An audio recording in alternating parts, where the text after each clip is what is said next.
All right, cool. Let's get into it. So last session, you raided the Redbrand's hideout. I mentioned to the guys a minute ago, though, LePage, that you only really saw 4 Redbrands when you went in there. If you can recall, like the fights that you had, you fought a bunch of skeletons, you killed a few Redbrands, but you saw like a bunch more run into this hideout when they ran up the hill. So I just wanted to make that clear that, yeah, you have unfinished business there for sure. You did, I think you were all beat up after the fight with the skeletons, so you left. If you can recall though as well that you did save some prisoners. You saved like there was some, like a mom and her 2 kids in some cells. You cast Cloud of Daggers and shredded a guy right in front of them, but they were horrified, but you did save them. You got some loot, some treasure. From memory, it was Halloween Eve, and you all grabbed, a couple of you had some pumpkins on your head. You smashed a couple of pumpkins on each other, and it was very playful. But you also found some capes, and I believe, did you all put capes on in that hideout? Something like the red capes? Like one or two of you did? Yeah. What else happened? There goes the stream, and we'll fix it. Perfect. And we're back. Okay, so it's Halloween's Eve. So where we pick things up, you just had you left the hideout because you were banged up from some fights. You had a bit of a rest, and then so it's the morning after. It's early in the morning. Halloween was last night. You wake up, you still smell like a little bit of that burning bonfire in the air, like the remnants of it. The town's very quiet, like it was a big night for the town. Everyone got very merry, almost a little weird, a little crazy in the town. There's like a light mist in the air, and you all feel like there is all of a sudden almost like a cool change to the air as well. So it does feel like the start of a new season, the start of winter might be upon you. LePage, you'd know this better than others, having come from the faraway land of Canada, what that feels like in the autumn. But yeah, so you can tell that, yeah, that season's coming, the cold season's coming, and that's where I guess I'll leave you. All right, so are we like in a courtyard? Where are we exactly? Yeah, let's just say you've just woken up and you've just stepped outside of the tavern, like you're just outside the tavern doors. All right, well, a little brisk out here, boys. A bit fresh. Probably need to get us a torch for the travels. I'm chilling. I think I might have a torch. LePage, I do want to remind you as well, because I completely forgot about it, and it was really funny that you went back to the shop. You insisted that the shopkeeper sell you stuff, and they got killed. They got killed. Yeah. I forgot about it entirely, but I thought it was really funny and consequential. Thanks for reminding me. Yes. Let me see. Do I have a torch? I'm sure I do. Yeah, I do. Tinderbox and a torch. All right, I'm gonna light my little torch, and just so I can stay a little warmer. I guess we need to go visit what's sister whatever. What her name is. Lady Sister Grell. Yeah. Sister Grell. All right, so should we get traveling? I think we shall. I feel a lot better after that. That sleep. I know Solomon was a little bit hurt after that one. Oh, Solomon's still yawning and like just rubbing his shoulder and shit. He's sore. All right, so the Shrine of Luck, you were pointed out by Molly, the innkeeper's helper. She's like the second in command in the inn. She guides you to the Shrine of Luck, and that's where you're heading now. You're heading straight there. Yep. All right, so the Shrine of Luck is sort of like in the center of town, just off like the main sort of hub corridor, up on just like its own little hill. And shrine is like a big word. It's like some sort of rocks, stones that are built up around like this little bit of an area, like a miniature Stonehenge. But you wouldn't. It's not like some big grand Like- temple or anything like that. Builds a pillow fort and says it's a castle. Yeah, it's a little better than that. Yeah. Brand We are in the Wild West at the moment, so you approach the shrine. You do see like a signet on the shrine. Can you all do, what is that? History check. See how knowledgeable you are. certainly can. Yep. See if anyone's knowledgeable. Solomon is not knowledgeable. Solomon's Solomon not. is And no one's knowledgeable. Okay, so you see a dead. signet. Horatio lost interest when he realized there was nothing to steal. Where's the shrine? There's a signet that Horatio has like this little prick in the back of his mind that he feels like he's seen it before, but he doesn't remember exactly what it is. So walking through the archway, you see the scene that's in front of you is, so you're in like the ring of stone. You couldn't see like past it, like it is all like walled. It's a wall of stone, but as soon as you walk in, there's like this really almost like a more of a chill in the air. In front of you, lying across the body of what looks to be like a dead Redbrand, is this beautiful looking female, and she's sort of chanting and obviously doing some sort of magic on what looks to be a deceased Redbrand. And she's like sort of waving her hands over him, but like eerily like arched over. And she's like doing some sort of incantation.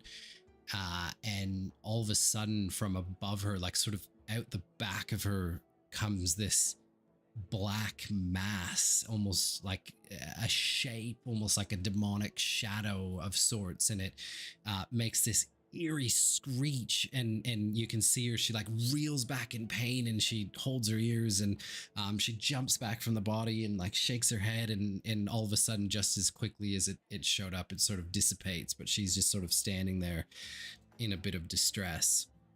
I didn't want to interrupt, but as that happens, can I use my detect good and evil Yep. and just try and work it like on both the black thing and on the lady casting the incantation? Yeah, absolutely. So the black thing, I will say, so she emanates good. You can obviously see that she is wholesome, emanates good. The black thing doesn't give a reading. It's neutral. I think I may have accidentally just cheated there. I don't think I get that till level 3, but it's okay. That's okay. I don't mind that you have that anyways. Someone should have that in the party. Expected anyways. Yeah, maybe don't use it again, but I'm sure I had it, but then I was looking through it to click on it. I was like, why is it not here? use a spell slot, asshole. No, it's not a spell slot. It's It's a cantrip. Well, it's not even that. It's just a feature. Got it. All right. You've detected the man. You've detected good and evil. And she's sort of standing there, like holding her head.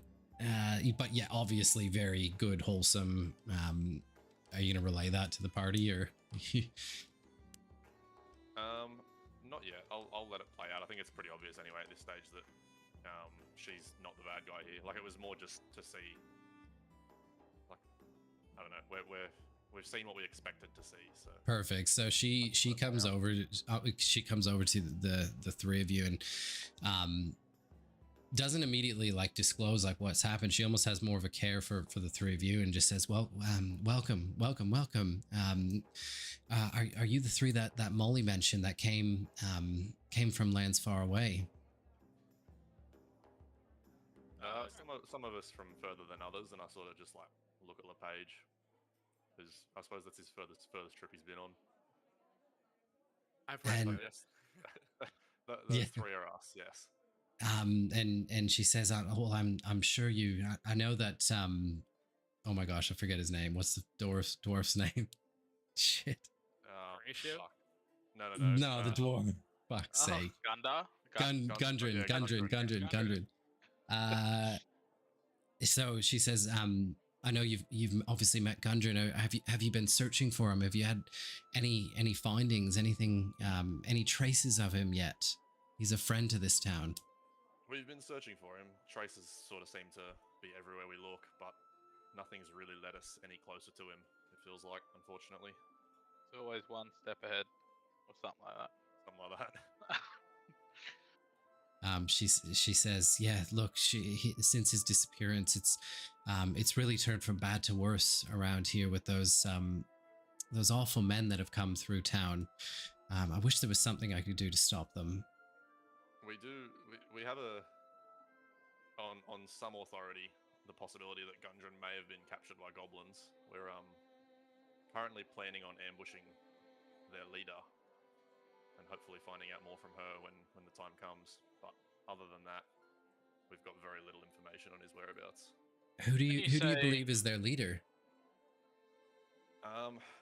We don't know who. We've seen a black lady a lady in jet black armor. Other than that, we don't know much about her.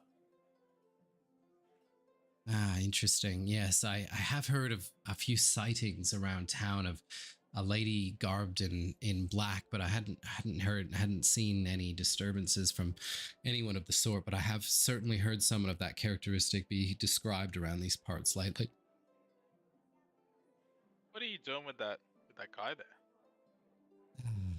Look, it's something I've to be honest with you, it's something my magic has gone away. I was just trying to use a simple incantation on this Redbrand of I was trying to communicate with him to find out more about his whereabouts and where he came. And usually this is something I can do very freely, and I can speak with those that have deceased. But at the moment, I haven't been able to use my powers in some time. To be quite honest with you, I need help, and in return, I can help with your search for Gundren. Your magic. You say you can't use it. Was it taken, or have you lost it? Like what?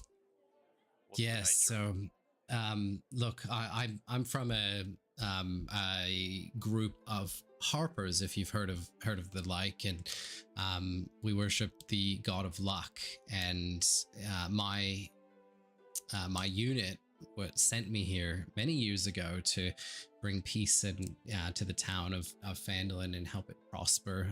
Sildar and I actually align with many of our values, and was so thankful to see him arrive in town when he did. And but there was a few months ago, I was charged with an ominous task of retrieving a necromancer's spell book, and my order had instructed me that the spell book was lost in this part of the world many years ago, and they ordered me to go out and find it. I had found a lead to an old banshee that haunts a nearby ruin outside of town on the Tribor Trail, and unfortunately, when I confronted her, I completely underestimated her, and now she's almost invaded my mind, and I can no longer use my magic. I obviously upset her when I did. Is there anything that we can potentially do to help? I need someone to act as a mediator to me in this banshee. I don't believe she's evil at heart. I believe that the conversation just led the wrong direction, and I have a feeling that this spell book may hold some sort of sway over her. I don't know her origins. Can I try to read the spell book, see if there's anything that I might be able to decipher? Our friend LePage has definitely had a good way with words recently. The spell book's lost. I'm trying to find it. I thought she had it. Yeah, so she said on her trail to find it, the last sort of clue that she went on was this banshee, and she knows this banshee. This banshee knows, basically, she's been around for many years, long before the creation of even Phandalin. So she knows tons about the land and the landscape, and she's telling you all this. And my trail ended with her. take us there and meet her? I can't leave my post here in town, especially with those Redbrands around, but I can tell you exactly where her lair is. That'd be good. Perfect. So she says, so she points out a place that is on back. So it's sort of back on the Tribord Trail where you came from, but then on the Tribord Trail, there's all these like tiny little trails that lead off into different places. And yeah, so she basically X's a place on the map, and she tells you it would be like a 4 or 5 hour march from here. And she says to you, the last thing I knew, I've been doing research for weeks since all this happened to try and solve the problem of my magic not working and this banshee invading my mind. And I read some old books in the annals of Phandalin and found out that this banshee was very modest. She was very beautiful in her day, and but she was also very, what's the word for it, when you're super obsessed with yourself, vain, very vain, narcissistic. Yeah, so she was very vain, very narcissistic in her life. She had a kind heart, but she was almost like it was like a sickness or a disorder that she had. And so she said, look, I think the bit of information that I can share that I think might work is if we give her something precious, she might treat with us. And she pulls out of a the only thing I can think of is the most precious thing that I own, and she pulls out like a beautiful like silver brush, like a hairbrush, like gorgeous though, like with jewels embedded into it. She says, this is the most precious thing I own.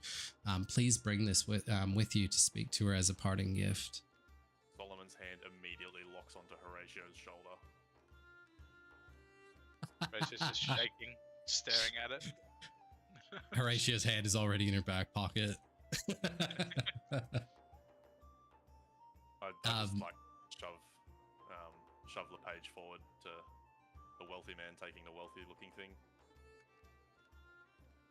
I wasn't paying attention. Yeah, sure. Sorry, I got fucking so much shit on the go right now. Okay, so she says to you, look, thank you so much, and look, along with helping you in your quest to find Gundren, I do have some potions that might be fruitful for you. And she shows you like a stash, and she says, I'll part ways with 3 of these healing brews that I've made recently, with if you're able to help me. Of course. I'm very happy to take those off your hands, all 3 of them. Yeah. Let's stuff them all in your pockets. She says to you, so before you leave, please just tell me what's the status with the Redbrands in town.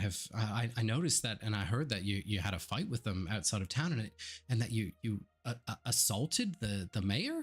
That seemed extreme, okay, but to be clear, the assault's not the right word, and it was well deserved. But as for the Redbrands, they're around. Don't consider them a non-threat, but they definitely now have a fear of us that probably wasn't present beforehand. We haven't seen them in a while though. Do you have any idea where they might have disappeared to? Yes. So look, as far as I know, I've heard word of them taking refuge, obviously in the Stonehill Inn, but some people have even had reports of them entering the old manor in different ways, up on the hilltop. Have you been there yet? Different ways? We were there already once, but for what we knew of the place, we expected a bit more resistance. There's a farmer that lives just on the edge of town that has mentioned he's been picking for herbs around the manor at the southeast corner, and he mentioned that he heard and saw footsteps of some of the bandits comings and goings through that way. If you wanted to speak to him or investigate further, perhaps there's a lead there. Appreciate it. We might have His name is Jeffrey.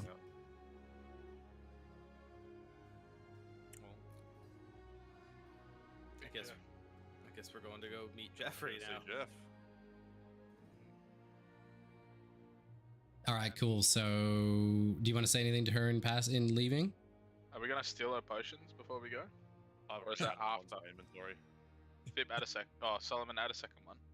You can This have mine. this makes me think of the first time in Baldur's Gate, like when I was young and didn't realize that there was consequences to the game and just started stealing from every vendor like in the main town, and I was like, oh, You mean- it's game over. Do you mean sort of like how I played knowing full well there was consequences? Yeah, except somehow we survived some of them sometimes. I remember one fight where we legitimately had to kill half of Baldur's Gate in one Ah. building. Do you remember it? Oh my god, they all kept We killed, like- coming. we They killed, like, kept 4 coming. watchers. Yeah. I'd run out Yeah, of we were spells like- an hour before we finished. Yeah, Yeah, just axe. It was axe. it was all axe. Yeah, just axe. Probably hands was up. actually because my, Yeah. my build was rubbish at the time. I didn't do a lot. Okay, you want to speak to Jeffrey the farmer? I think Yep. so, yeah, we'll head that way. Yeah, so Jeffrey's on the edge of town. He's almost like, if you're looking at the map, like geographically, the manor's on the right hand side, like just sort of like up a little bit and to the left. There's a farm there, and he says, you come up to his shack where he's like just kneading some grass, and he looks very somber when you're walking up to him. He looks very sad and somber, almost like notices that you're walking up but doesn't even like want to link eye contact, sort of thing. I just kind of wave to him chuckily and say, like, oh, I was just gonna say like, why the long face, but that's kind of not the way I want to start this. Immediately hated. What's wrong? Yeah. Can I? Yeah. yeah. I was gonna be like one of the long, but probably just like, is there anything we can do to help you? Like, is there anything wrong? And he says to you, he then sort of looks up and locks eyes, and he says to you, oh, you the gents that have been around town have heard about a fight you had with those bastards in red recently. Are you the same three? Yeah, that would be us. We had a bit of a tussle. He says Wasn't to much you, of a fight. he says to you, look, I implore you, thank you, but these guys, they need more than fists. I think we need to rid them permanently. I wish there was something I could do. We made a start on that one not that long ago, and I pull out the tattered and torn cape and sort of just show it to him so that he knows that we actually are here to exterminate them. He almost looks at you like, you're not one of them, are you? Nah, No, not at all, mate. Trust me. no. He's almost like rattled, like he's visibly like he's almost like not all there. Like he's a little shaky.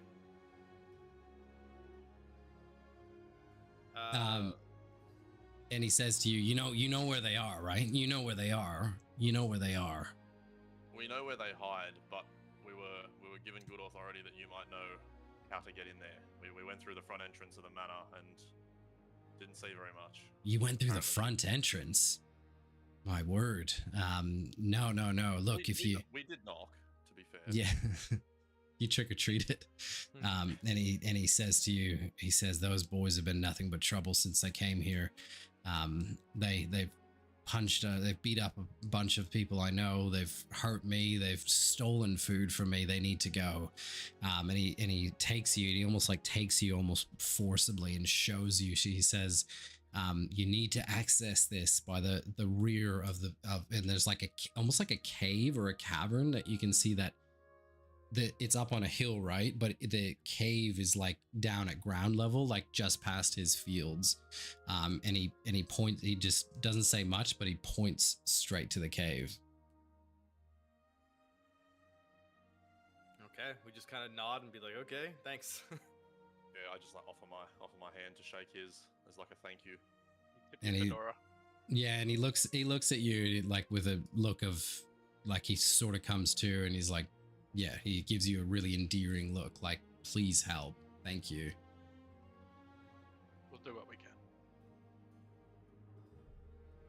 And then I think we walk towards the cave. Yep. We skip towards the cave. He's and he's like, back. All right, so you guys, yeah, so it's like the middle of the day. You head to this cave, very eerily to the side of obviously the hill which the Redbrand hideout is on. It is dank, dirty, very, very dark now. Like it's gone. All of a sudden, you were out in like the beaming sun.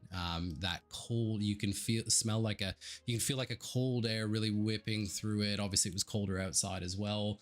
It is pitch black, the cave, and you can smell the smell. Ooh. Sorry, I just turned off my camera. Everything's bugging out. Yeah, that was my bad. You can smell rotting corpses. Does that just in maybe the worth air. checking? Did that muck your stream up? Because it did fully shut your camera off. It didn't. No, I thank you. I appreciate that. It didn't somehow. All right, so rotting corpses in the air. I swear that's not me. Yeah, again, it's. I grab the cape from Solomon. I just tussle it out of his hands and I tie it around my face. Just as like a breathing cloth. What was I going to say? Approach Charlotte, pitch black, yeah. Pitch black. You can't see shit. Well, two of you have dark vision? Two of us have dark vision. Horatio can't see anything. I crouched down. I've got my torch out. I've got my torch out. You got your torch out? Nice. I don't. All right. Get away from me. I was gonna play the Rudolph game and just whisper boop in his ear. All right, Horatio, stay by me. I'm on you. The worst rogue build of all time. Yeah. That has to become incredibly obvious in dark to be effective.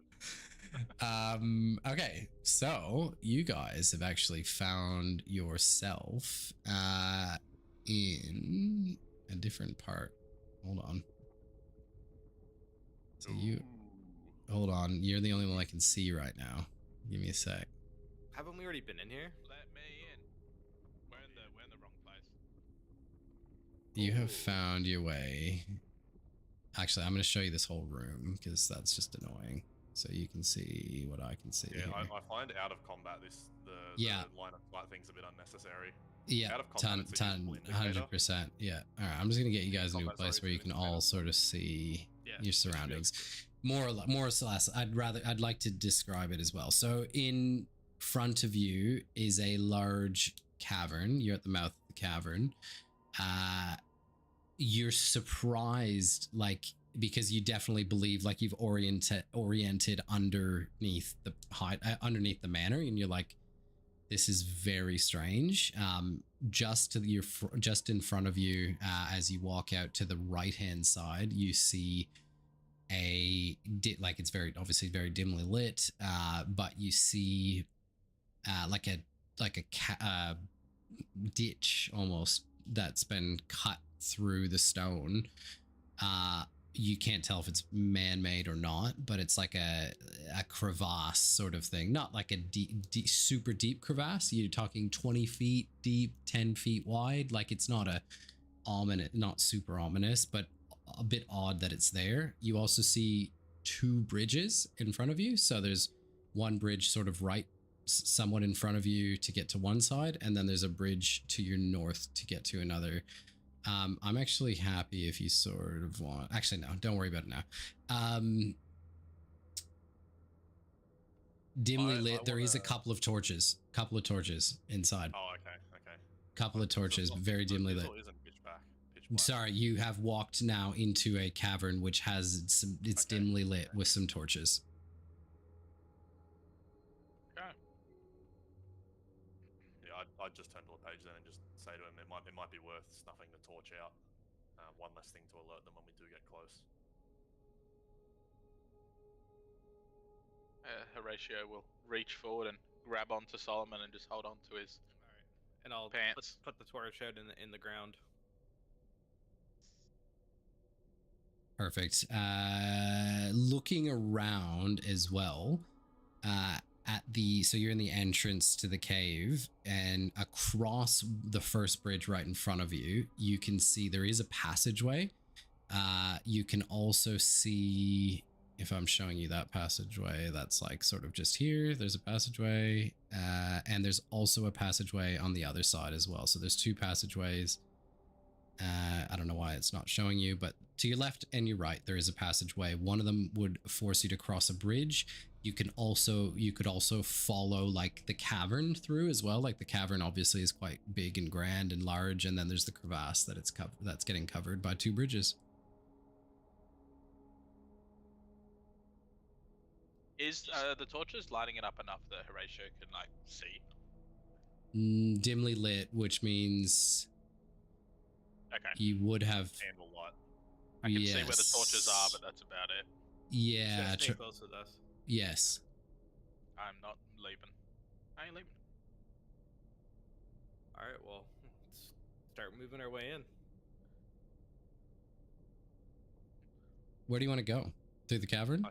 I think I will stay sort of 10 paces ahead of the other two, and just sort of like that way I can kind of like peek into the caverns left and right, because I can see in the dark. So like just to sort of see what's going on, if there's anything worth going in there for, or like before the three of us all walk in there, that I can use an early warning system. So I think to start. So you're walking ahead? Yeah. I'll stick ahead, yeah, being the tankier one. I'll head to the left to start off with. Oh, I didn't even know there was a room there. Yes. So the floor's breaking for some reason. Yeah. Okay.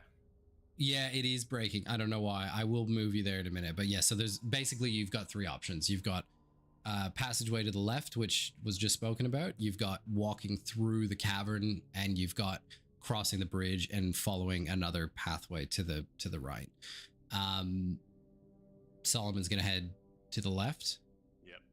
Perfect. So sort of use, like with my hand, just motion for the other two to just steady on, and you're a few paces ahead as well. Yeah. Okay, perfect. So Solomon heads to the The staircase is again pitch black. There's no torch lights in the staircase. You can see it's a staircase. Obviously, you can see it is pitch black again, though. As you are walking, Horatio, can you roll a Constitution saving throw? That's a good face. That's all right. Nice. 16. Perfect. Okay, so Horatio, all of a sudden in your mind, you can hear this voice, and it says, "What brings you to my..." What? You Is actually, that you, LePage? yeah, you think it might be behind you. LePage, turn around. Use your freaky eyes. I look around too, and I can't see anything, and I just go, "Little buddy, I don't see anybody." Okay. I guess we keep going. Am I far enough ahead that I would even hear this, or No one can hear it except Horatio. no? Like as in like their conversation. Would I even hear yeah, it depends on how stealthy they're being, I guess. I guess they haven't said they're being stealthy. I so like the idea that I've like gone on and haven't even heard them. Like I'm starting to pace like to the stairs. So I guess I go to Horatio and be like, "There's I don't hear anything." I trust you. Just keep an eye out. I think there might be people around. Maybe I'm just losing it. Again, like you hear this like pinging in your mind, Horatio, and it says it again. "Come see me." Come see me? What does that mean? Are you talking back to it? The voice? Yeah. Yeah. I'm speaking out loud. And it says, "Well, you've come to my home, so stay for dinner." Ooh. What's for dinner? You know, it's been a while since we had some food. But... And you hear this like piercing like laughter, like this cackling in your head, and it says, "Why, you, of course." LePage, can you seriously not hear anything? Is it? And I just kind of like pat him on the side, like, "Pipe down. We're trying to be sneaky." And roll another con save, Horatio. Your mind's getting invaded. Another 16. Jeez, he's covering it. And the voice says, I can see all of your secrets. Horatio does Sudokus. His mind is an impenetrable fortress. Yeah. Horatio has nothing to hide. Oh, Even Horatio doesn't know what he doesn't know. yeah, yeah. I've just got the old Simpsons just cymbal clapping monkey up there. And you're sort of walking towards like that. You're going to catch up at the moment to Solomon, and the voice just says, to you, fine, just go visit the others, and I'll be waiting here for you when you return. I just think Horatio just trying to shake his head off. He's not quite believing that. I think he's just a bit scared of the dark. So brush it off and we'll keep going. I turn to LePage and we'll push onwards. And I'm just kind of like, I was already heading that way. Like, what are you talking about? You wouldn't understand. Little people things. Pick it up. Whoa, the fog of war actually is completely broken in that spot. It's broken, yeah. Yeah, that's too bad. Okay, doesn't matter. So you walk down the stairs. Horatio like skitters to the stairs, scared out of his mind. He feels like he definitely feels as though his mind's been invaded and he's being watched. And it's like he's very happy to get out of this cavernous place. You walk down the stairs. There's a door immediately to your left. There's a passage to the right. The door to the left, you can hear chattering. You can hear some muscly, larger things, like sort of beating someone around, pushing someone around, laughing, cackling, but not in a. Do they sound human or do they sound goblin?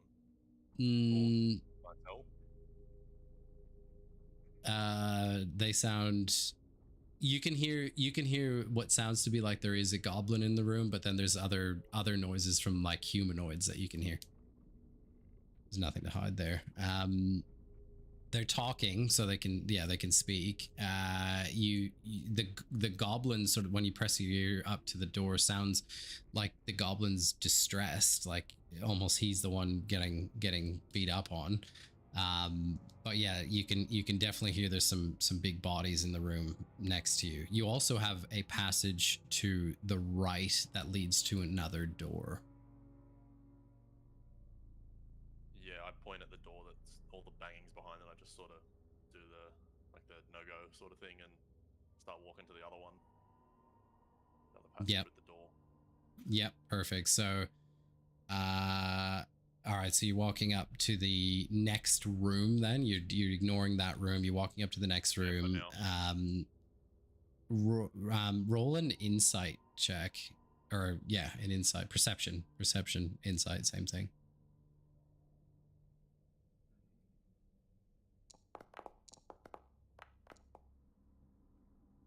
Okay, so you See, wood. Insightful. Round. Yeah. Door. There's a door there. Handle. Walking through the passage in the dark, Horatio's probably clamping onto LePage, I would have thought. You can hear through this door that there's like, it sounds like a game is going on. Like you can hear like the clatter of like dice getting thrown out onto a table. You can hear some guys like smashing drinks down. You can hear like a little bit of back and forth, a bit of banter, sounds to be like human conversation, and it sounds like there is a game, like a game being played.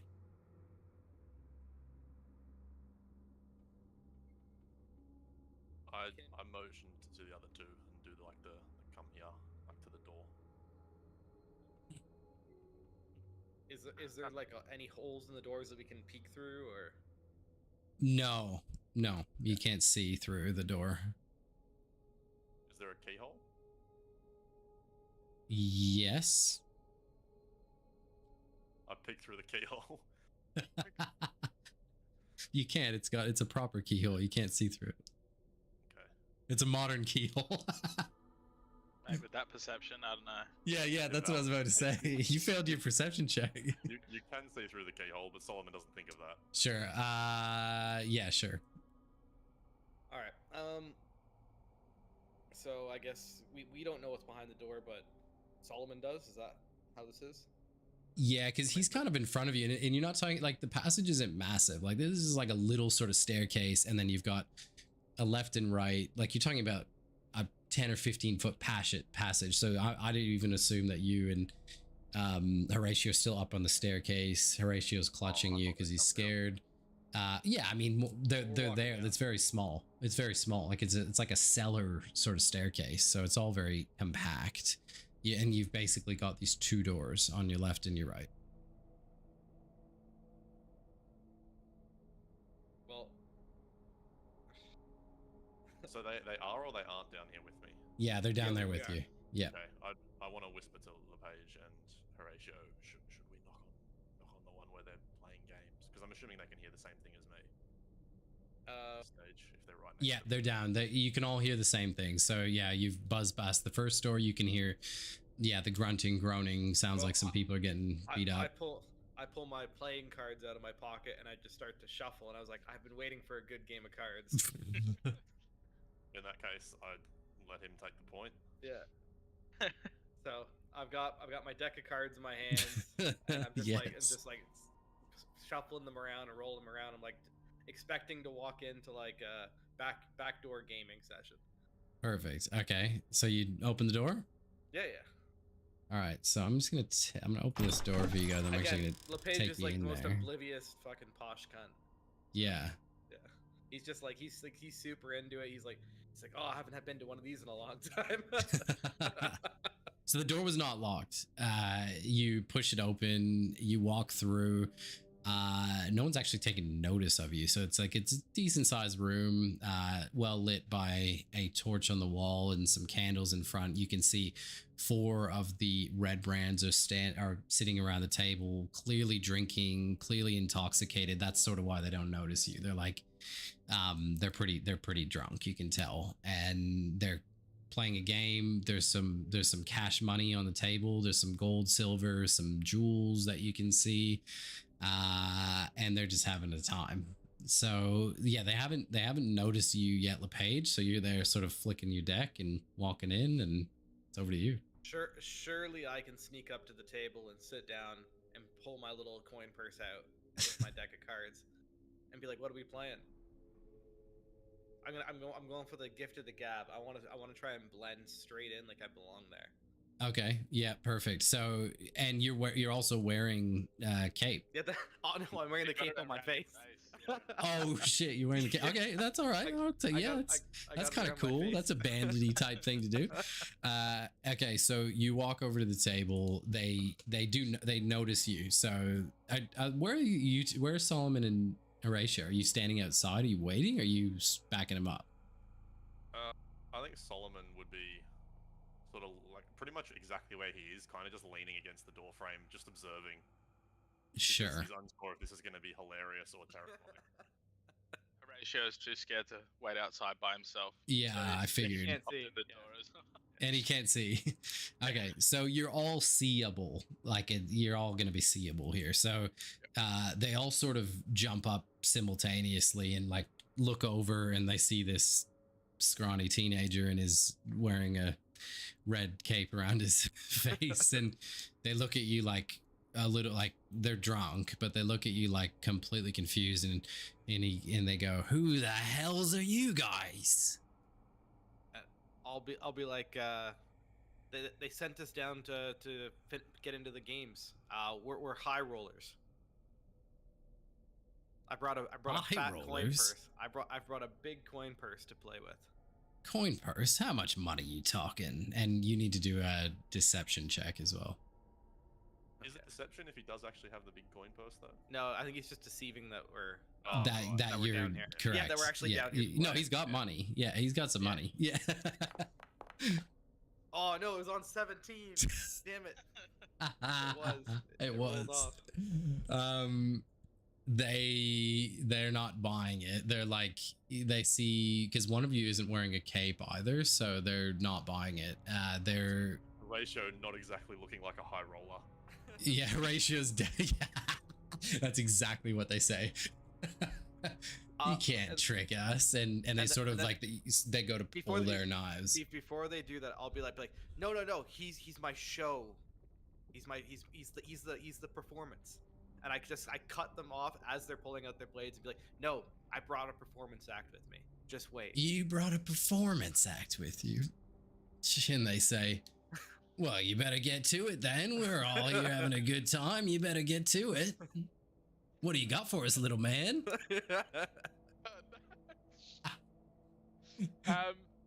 I just walk slowly forward, stand up onto the middle of the table, and just start doing a jig. The table's just creaking under all that weight. Well, and it's not even like a loud creak. It's more of like an awkward creak. It's like.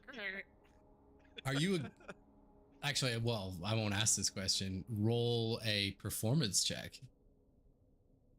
I was gonna say, are you a good dancer or a bad dancer? We're about to find out. Oh no!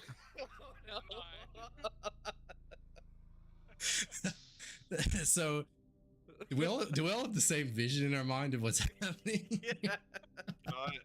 While this is happening and I'm seeing an obviously poor performance, and they're all focused on them, can I subtly walk up to one of them and just pat him on the shoulder, and as I do, cast command?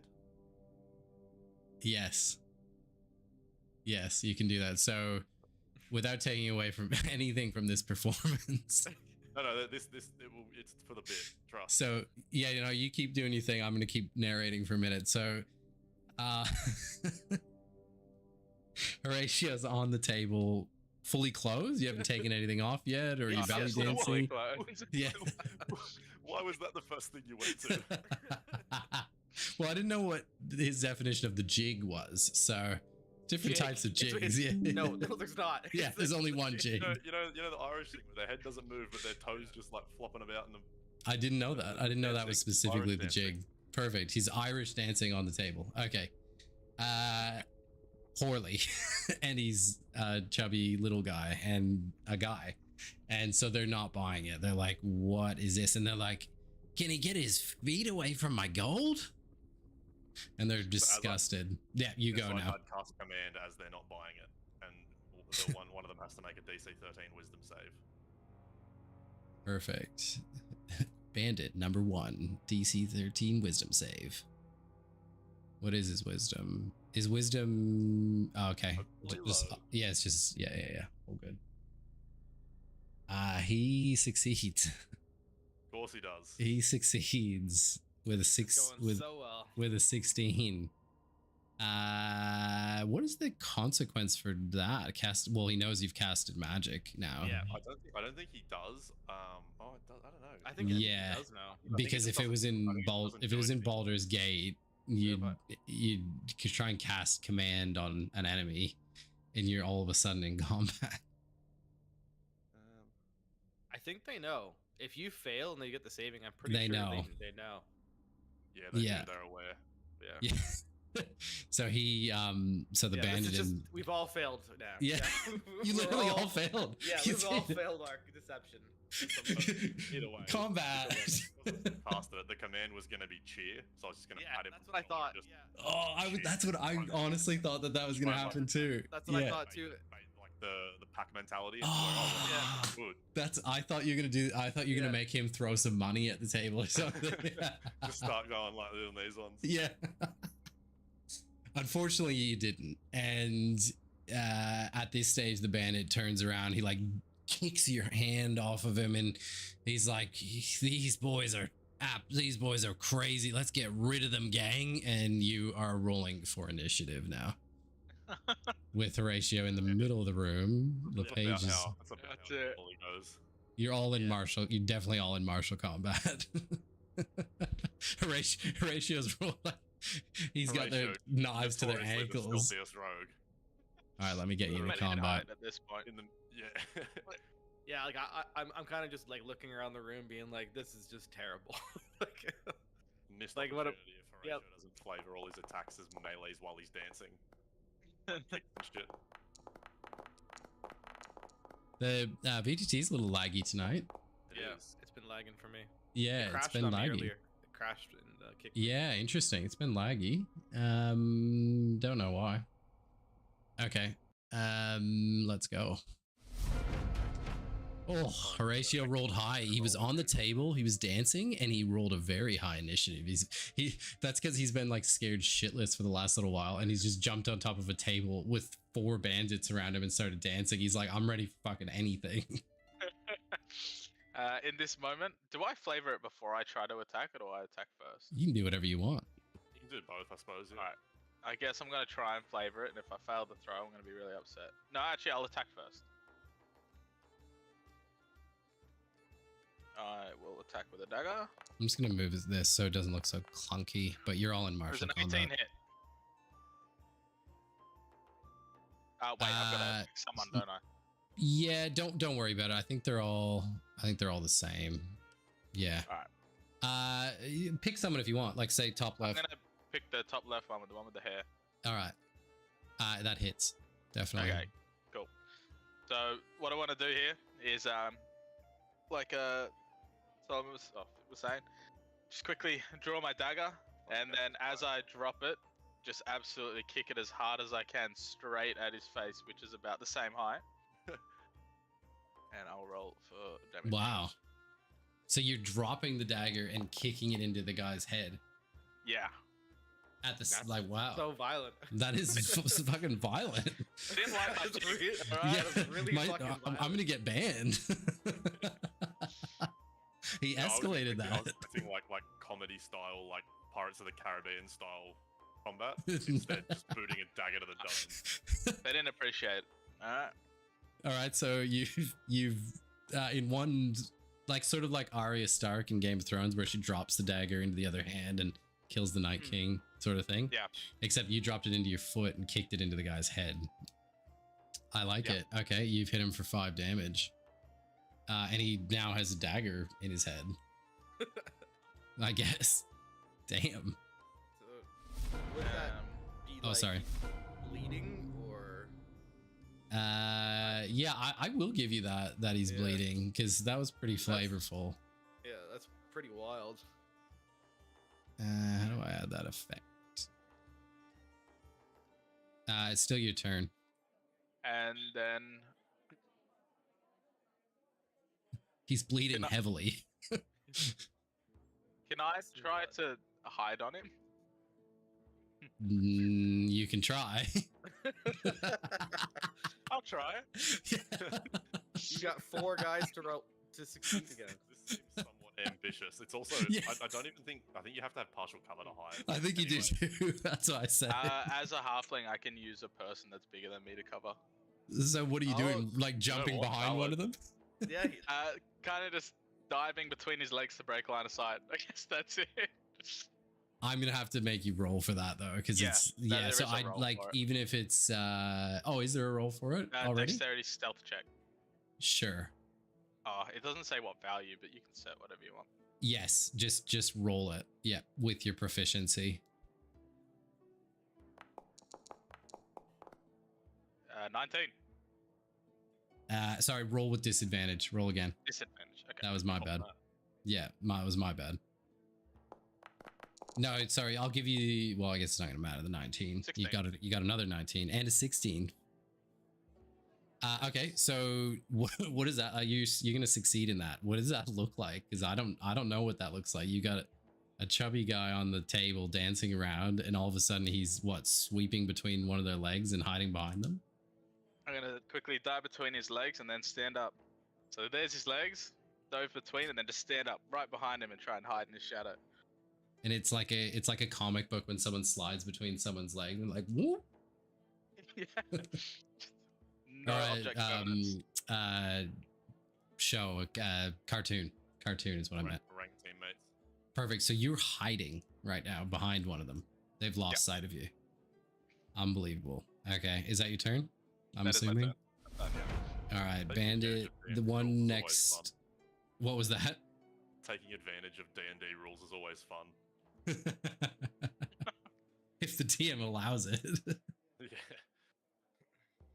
I think you'd have to have some sort of cover to technically do that. But you passed something big. Him. Yeah. Yeah.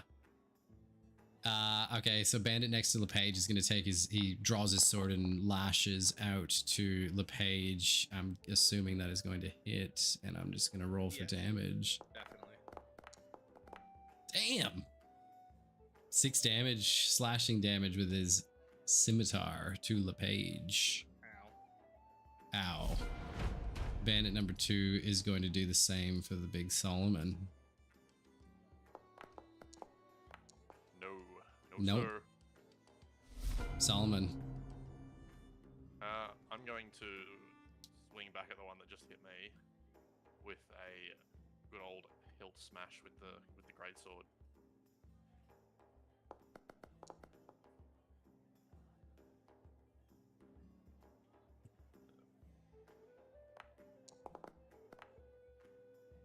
There's a 23 hit. That hits. Beautiful. And you're just engaging the one that started to fight you already. Bro, I rolled 2 1s on the D6. Wow. 5 damage. That's all right. You give him a good knock across the chest. Bloodied him up. That'll be the end of my turn, sadly. Bloodied him up. All right. Actually, do we establish is shoving a bonus action? Bonus action. Okay, can I shove one of them over the table, like trip him over? Like the same guy? Yeah, you can try. Yeah. That's a strength check, isn't it? It's up to you. Yeah, and you would use strength. I am definitely using strength, yes. 16. Yeah, so okay, so you're pushing him over so he trips and falls onto the table and yeah, like I'm hoping to try and get him prone or something like that. Like by tripping him, like pushing him over something that's behind him. yeah, all right. And he stumbles. He's drunk as well. So yeah, okay. So you've knocked him over onto the table. He crashes back into it, almost breaks the table that Horatio's just jumped off of. Like gold and silver sort of busts everywhere. There's like jewels falling, but yeah, he's in the prone position, right in the middle of it all. That'll be the end of my turn. All right. It's now the guy that you're standing behind's turn, but if yeah, all good. He's going to run over. Justice Solomon obviously pushes his friend. He's going to run over and take an attack on your... Now, because I'm moving Horatio, I'm moving this character. You have a choice to do both things are going to transpire here because you have lost your cover that you're hiding behind, but I am actually moving away, which produces an attack of opportunity if you want to take it.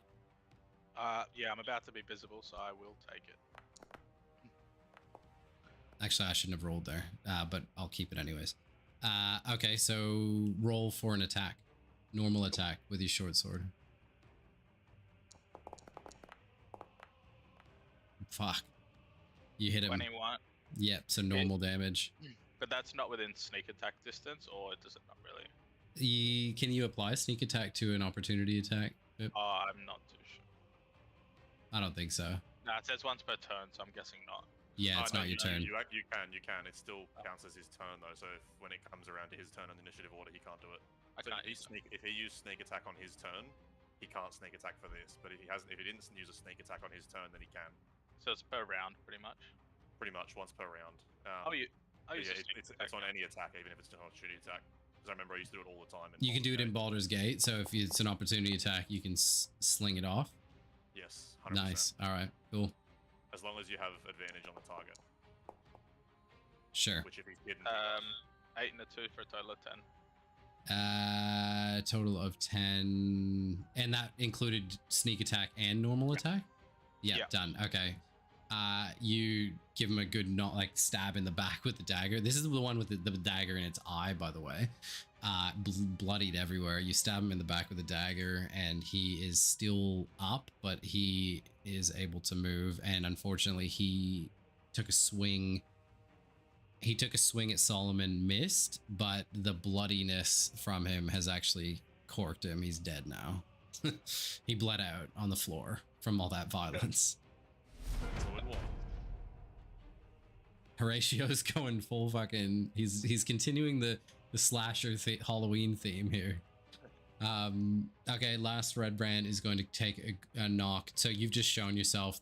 He is going to run over to you and attack you, Horatio, with his sword drawn. Oh no, I've broke the game. 19 hits, assuming. Yes. Yeah. And damage is 1d6 plus 2. Let's see if this works. I don't think it will. Nope. He does 6 damage to you, 6 slashing damage, and ends his turn. So he's sort of gone. I heard of it. Okay. It is my turn again. So what I'm gonna do? I haven't had a turn yet. Oh, because it broke the BTT. How did that happen? I don't think so. I think it just skipped. Like he should have gone straight after me. I think he was after the guy that died. Okay. Yeah, I broke it. I think maybe by pressing delete, I skipped your turn. Sorry. No, you're all good. Yeah, you go. So, If you ended his turn after killing him, you may have accidentally force-ended Curtis's turn. I fucked something up. Yeah, it's all good. It's all good. You go. Yeah, I'm gonna do an Eldritch Blast. Yeah. Because that's always fun.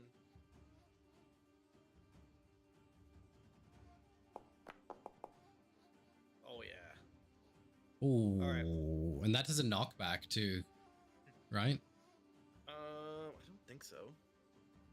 No, not yet. Not yet. It does eventually. I don't think it ever does. It does if you choose to go that way. It evolves. Yeah. Yeah, as you level up your warlock, but I'm going to Eldritch Blast the one that's most near Horatio.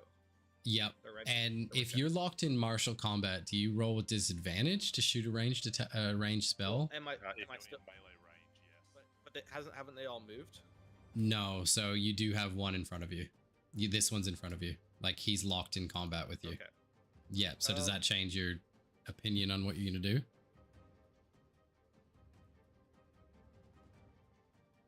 So do I have to roll this again then with disadvantage? You'd have to roll with disadvantage if you were going to try and take a ranged spell attack. I like those odds. I'm gonna go for it anyway. Disadvantage. Yeah, all right. You still hit, so. Yeah. Hey. All right. So I'll roll damage. Oh fuck, damage sucks though. Oh, damn. The worst roll. You're shooting the one. Sorry, which one are you shooting? There's the one that's prone in the middle. And then there's the one next to Horatio. One that's next to Horatio. Yeah. All right. Let's try to get him. I have rolled a combined 3 damage on dice for damage. Let's try to get the one that was off of him.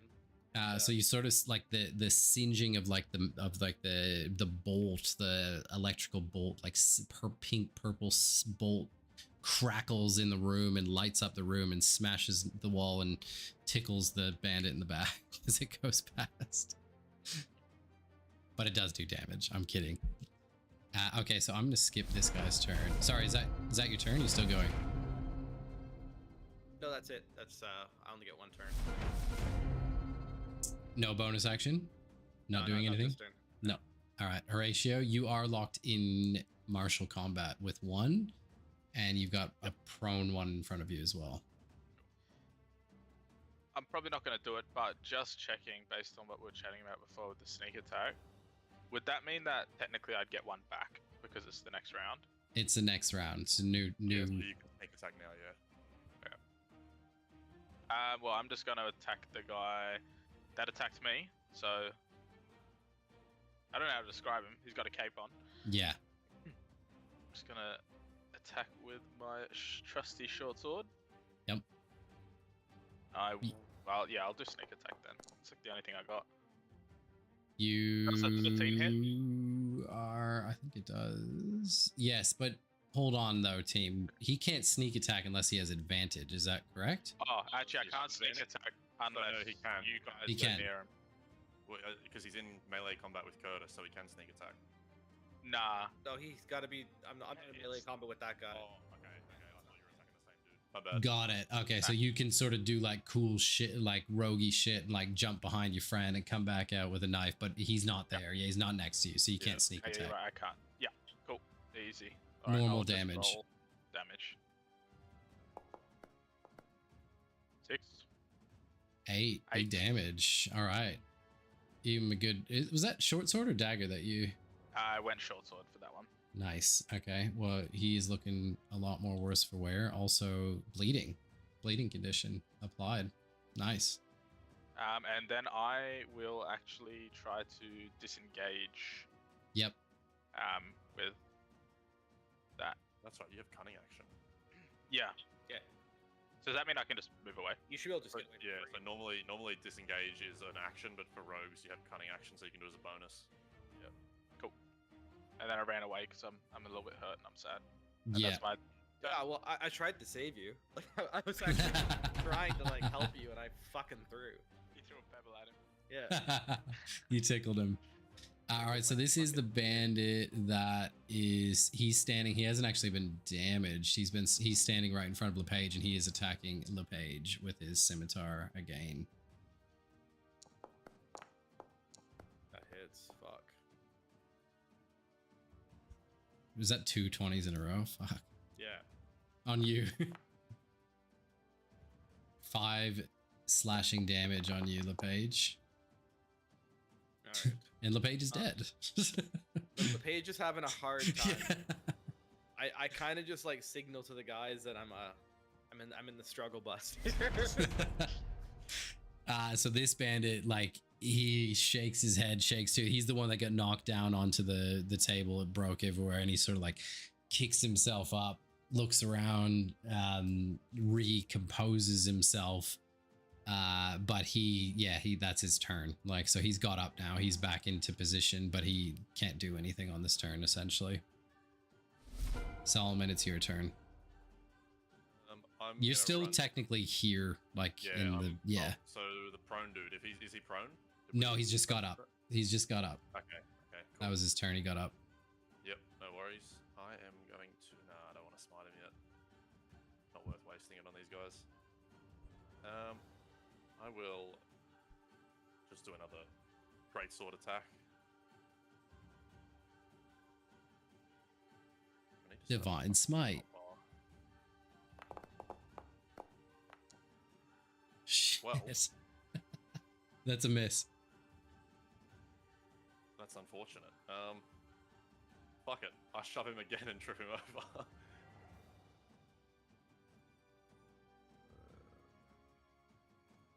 Yeah, just keep shoving him. Yeah. There's nothing to trip him on now, though. Okay, I just push him anyway. Actually, I contest that. Hold on. I'm going to contest that roll. Yep. Yeah, all right. So you're able to, and you push him away 5 feet. Beautiful. Out of melee. Yep. And he stumbles. That is the end of my Again.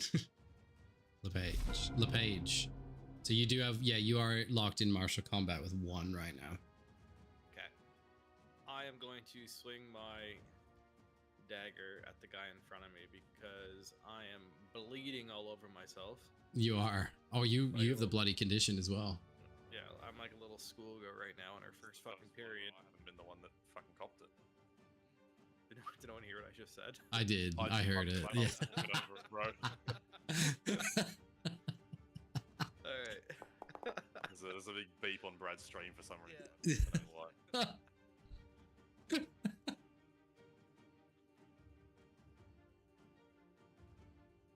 Alright, does that hit?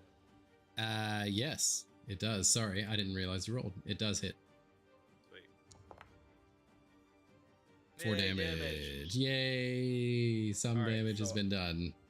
So I wipe my blood out of my eyes, grab my dagger, and I swing my dagger at his face. I obviously doesn't stick in, but cuts him a little bit.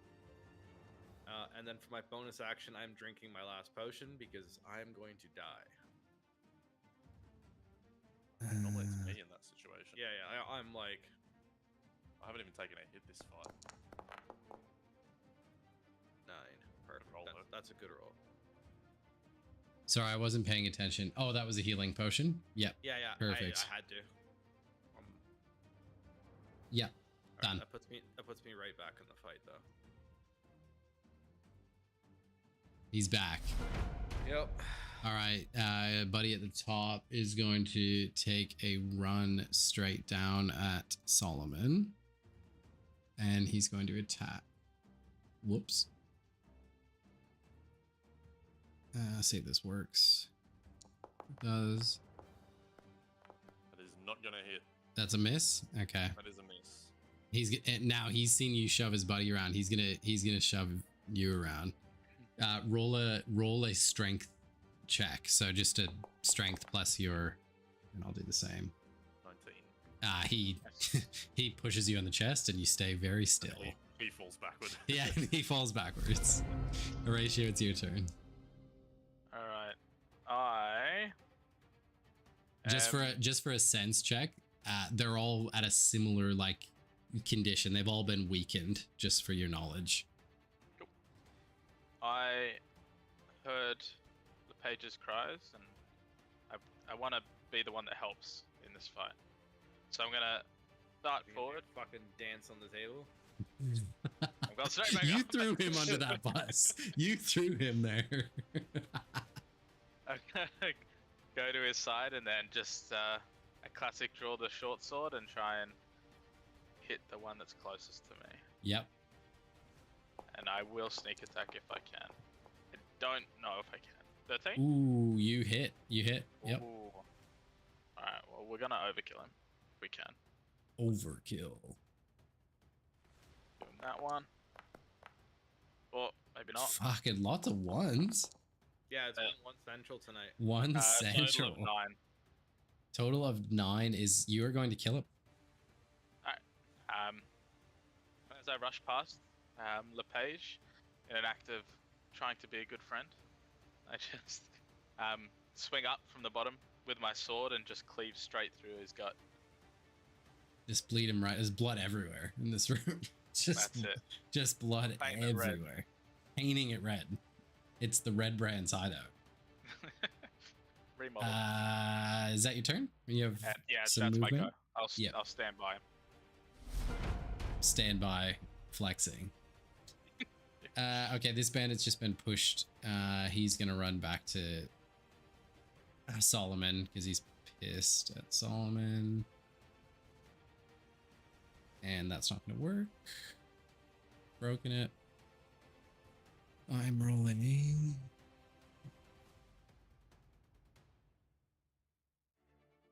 What is my roll? Sorry.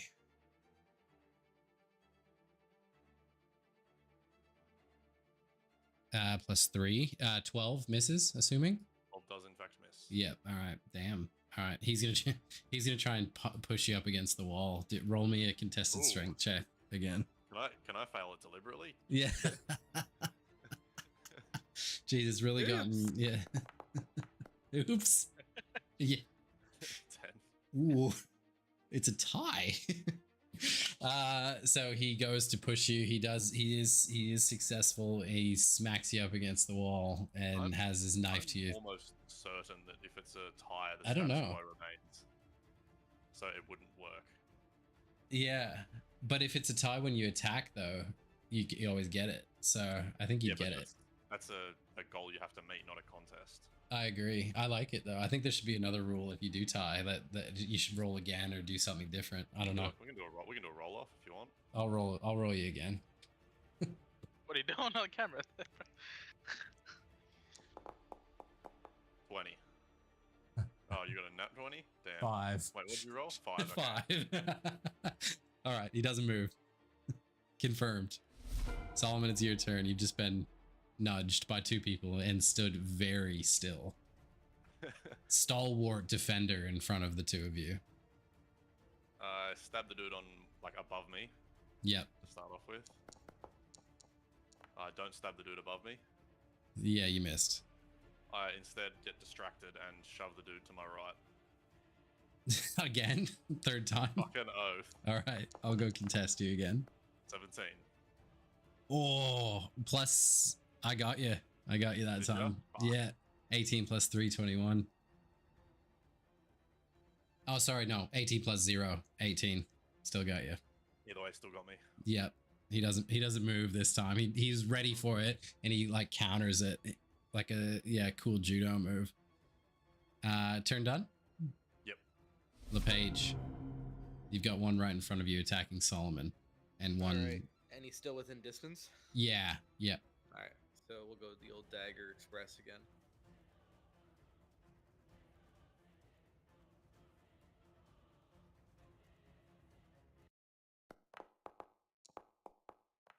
Hit. Karate chop.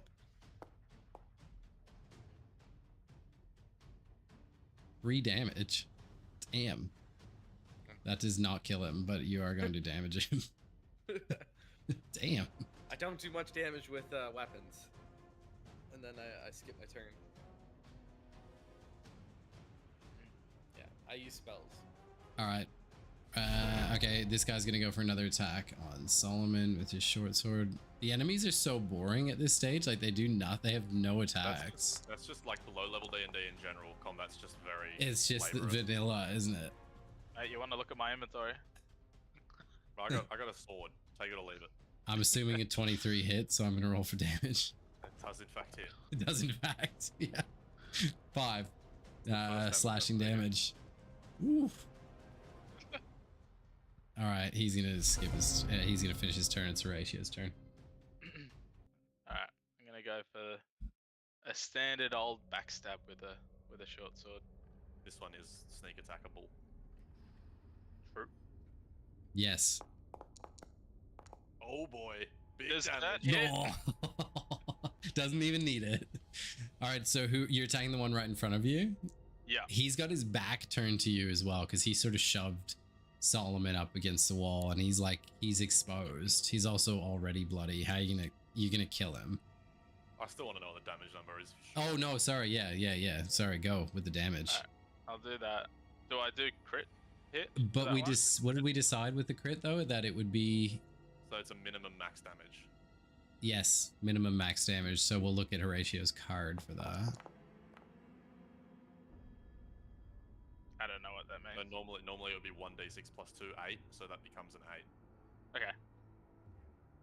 And then I'll just roll Let's a do the sneak attack as well. The sneak attack is also doubled because it's crit. You double all dice. Double So it all becomes dice. 2d6. So an 8 plus 6. 8 plus 6. So 14. Yeah, he's dead. He's all kinds of dead. Big damage. I guess with this one I'm just filled with anger. These guys did not enjoy me. Yeah. So I think with this one I reach back and then just launch the sword straight up and through. Because I'm below, it's just going up through his lower back, and just the tip of the sword just comes out towards Solomon and Yeah. stops just in time. Yeah. Solomon's like, whoa, and just blood just like splats right on his face. Like, And then I will end my turn because I've already moved. oh shit, where'd that little combat bar go? Oh, I here it is. accidentally clicked it. There we go. Solomon, it's your turn. You've got a guy pretty worse for wear in front of you. Well, no prizes for guessing what Solomon's gonna do. Manned. There's a 21 actually hit. It does, yes. No, I got magical +7 armor now all of a sudden. 10 damage. You are killing it. It. Hey. Shove him against the wall. Stab Oh, him, and then yeah. just turn to Horatio and just say, for what it's worth, I thought the dance was pretty good. And just give him a little nod. Yeah, my biggest fan. Both literally. Horatio might have been the MVP there. 100%. Yeah. All I Did you did get was 3 just, kills, Horatio? Mark up to a few people. I think he got 3 Might kills. have. Damn. I think I did 6 damage the whole Yeah. fight. Until the last turn, I had done a total of 3 damage and Yeah. 4 shoves. We love that. Horatio MVP for the fight. Okay, so you all strewn across the floor as well. There is like the gold pieces and stuff that you I that was you just about to strewn. say, we loot that. You loot that shit Yeah. for sure. Just let me tell you exactly how much there is. wealth in this room is all over the table. You've got 75 copper, 55 silver. So you've got, just let me do the conversion quickly, like 25 gold. Plus, there's a gold, like a really fancy gold earring with like a tiny ruby in it. That's also worth 30 gold pieces. So you got 25 gold strewn around and a 30 gold piece earring that you can divide up however you'd like. I want to put the earring in my ear. Nice. Oh, I nice. was Nice. gonna put it in Horatio's ear. Yeah. Just so out of place. Yeah, No, I'll sell it. I want LePage to wear it. Yeah, I'm gonna put it in my ear. Valid. All right. So there's nothing else in this room, is there? Let me see here for you. Nah, it was like a pretty empty room. Obviously, yeah, you've got the bodies of bloodied bodies in front of you. You've got, you do see like on the other side of the room, there's obviously a door very similar to the one you walked through. And you've got obviously where you came back, there was that other room that you passed where there was a bit of a disturbance. And then the cavernous room all the way back if you want that backtracking. I'd say we probably press onward through the next door. Yeah, just keep looking. Is there anything like in the room of note? Like I said, there's barrels and shit. Is there anything in them? No, nothing of note. Like Alright. food. There's food and provisions. If that interested you in any way, it's sort of like a kitchen that you're in. Yeah. Okay. All right. Let's press onward then. Yeah, there is like some decent looking food and everything, but that's about it. Like this is the eating area for sure. So in front of you, you've entered another passageway very similarly to the one that you came in, like short, dark. Don't worry about the VTT for a sec. Can you guys even see in there? No, so it Nope. breaks for some reason. You know why? Because it's not lit. That's why I needed to light it. That's why you can't see. So it's another staircase that sort of leads up. So your bearings are that, okay, this is going to probably lead back up into that like cavern area. So it's like another way down and it's another side, but right in front of you, there's another set of doors.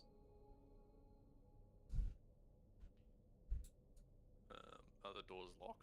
The door is locked. I will pick it. I think. Give it a whirl. Jiminy Pickets. Too many pickets. Do I need to use any tools or just I think run it? I'm pretty sure it's a sleight of hand roll. It's a sleight of hand check, which would be your stealth or whatever. I can't see your character. Hold Well, on. It's a dex for me. Yeah, and he's probably Yes. proficient. So if you just I'm click in- on sleight of hand, it'll add that bonus. Yeah. 23. You do not successfully pick the lock. Jesus. Jesus. Time for smite. All right. Do we have any keys in our pockets or anything? You had not found any keys. No, I was just trying to don't have think. one, No. personally. So you went to, you went, What's it all made of? reinforced wood and steel.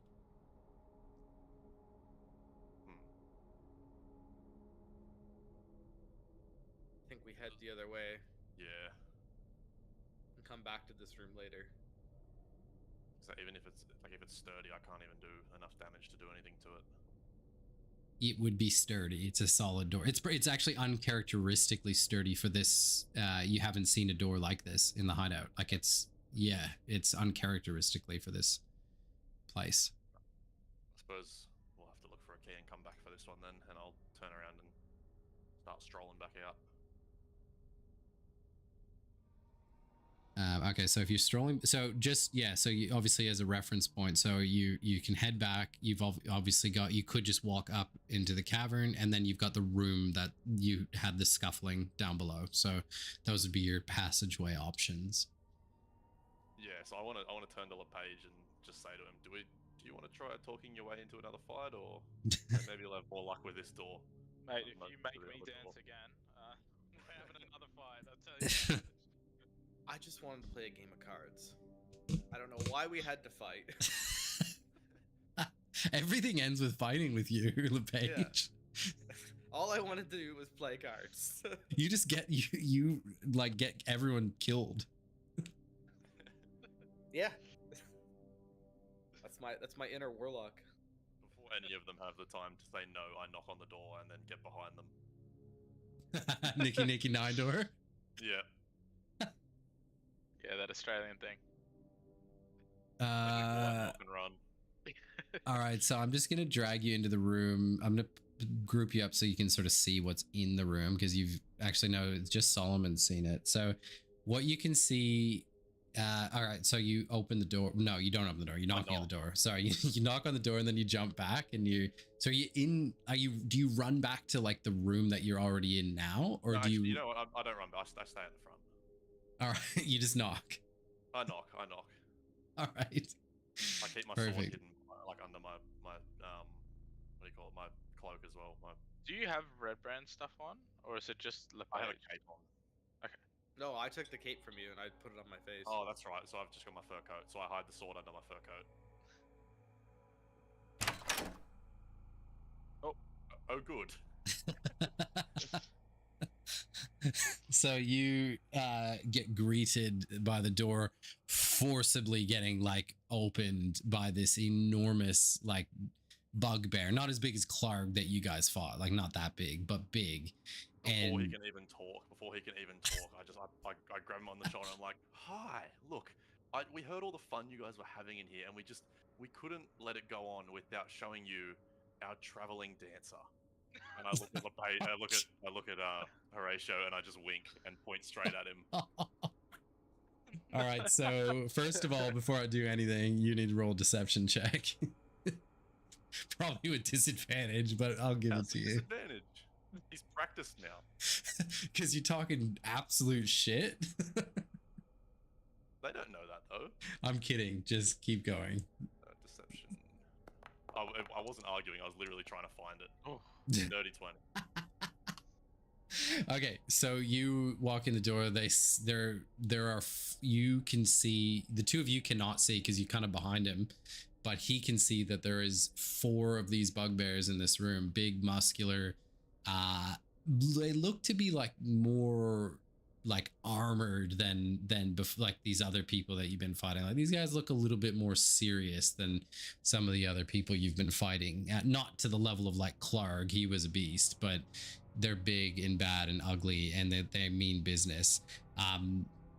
The one that answered the door. So I'm going to get back to where you were. I just want you to give you a lay of the land. There's clearly there's been 3 of them that have been like bashing around this goblin in between them. So he's like all bloodied up. He actually turns up and hears this whole exchange, and like he just faints in the middle of the floor. Like he's just like so stunned by what's happened and all the pain that he's been. He faints in the middle of the floor. This little goblin, like he's a tiny guy in comparison to these bugbears. All right, so the bugbear that you talk to, he's like stunned, but he's like almost growling, like he means business, but he sort of looks. I point past them. I should point out your entertainment has just fallen over on the floor, so you could probably use some new meat. And he sort of says, "And what's it to you then, lads? What did you bring then?" I told you, a dancer. Dancer? Do you order any of yous order a dancer?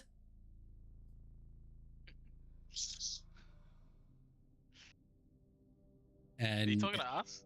No, I was sorry. I was sorry. I was talking technically to himself. I'm talking to myself. And they all like look up and over, and they're like, and they all look at the one in particular. They all look to him, and he's like, I didn't order any dancers. And nobody's judging. Nobody's okay. Yeah, he's here now. You can let your feelings out. All right, so they're like, well, all right, well, what? Who are you, anyways? Who are you, and who's your dancer? I'm nobody.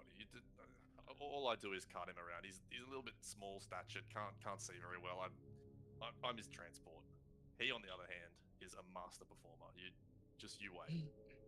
And I'm going to motion for him to come forward into the light and begin begin his Irish jig. Horatio just like Jamiroquai slides towards the bugbear. Are there any tables in this room? There's like 4 beds in the room, but there's only like a little table at the foot of one of them. Perfect. But you can't tell That's like a if you kitchen would table to him. you can't tell if you would break it or not. Okay.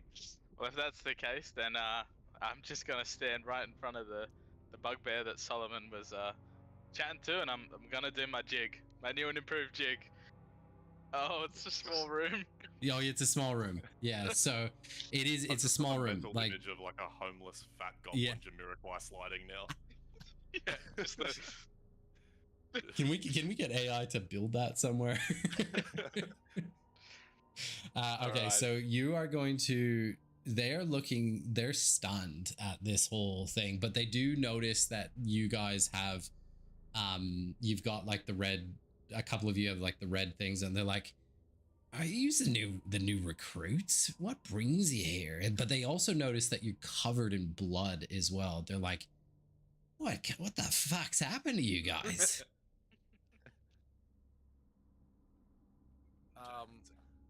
Nothing. None of your concern. Look, the boss sent us here to provide some entertainment. He said the best way for us to move up was to make friends, so here we are. I'm the only one that speaks to the boss around here. No, not the boss, just the guy that put us here, just the recruiter, you know, just low level guy, but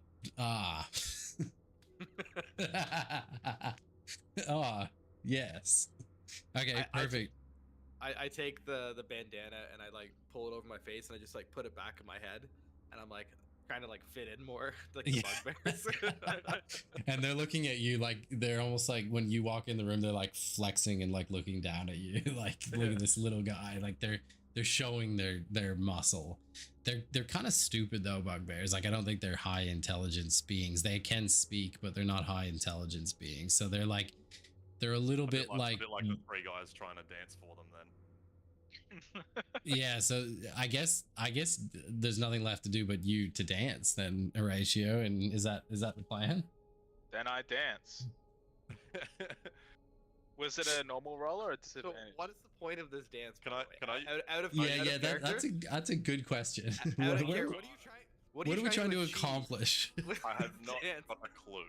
Then why the Can I use the help action and just like clap along in the background, Oh my god. try and give him advantage on I the was like- control? I'm listening to this and I'm like, okay, surely this is going somewhere. And then you still haven't really described what you want to achieve from Yeah.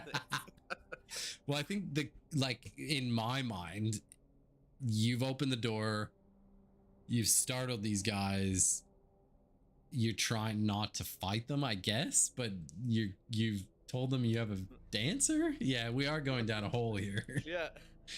Look, we'll What cross we- that bridge when we come to What it. we might try to do is You I'll know we're going to dance be in combat. to the other side of the room, and you get the goblin out while they're not. Do we Oh, yeah. want the goblin? We could grab the goblin. I'm happy to be stuck and go down. The What? trouble is we've then got to fight through 4 of them. Hey, be right. Alright, well, I've got to dance now regardless. Whether or not Yeah. it goes well or not. Yeah, I think you do need to dance. Yeah. It's just I don't know what the accomplishment here is. Yeah. Does he get advantage from me using He help? absolutely does not get advantage. What is the help action? There's no help in this situation by you standing in the corner doing this to 4 elite bugbears.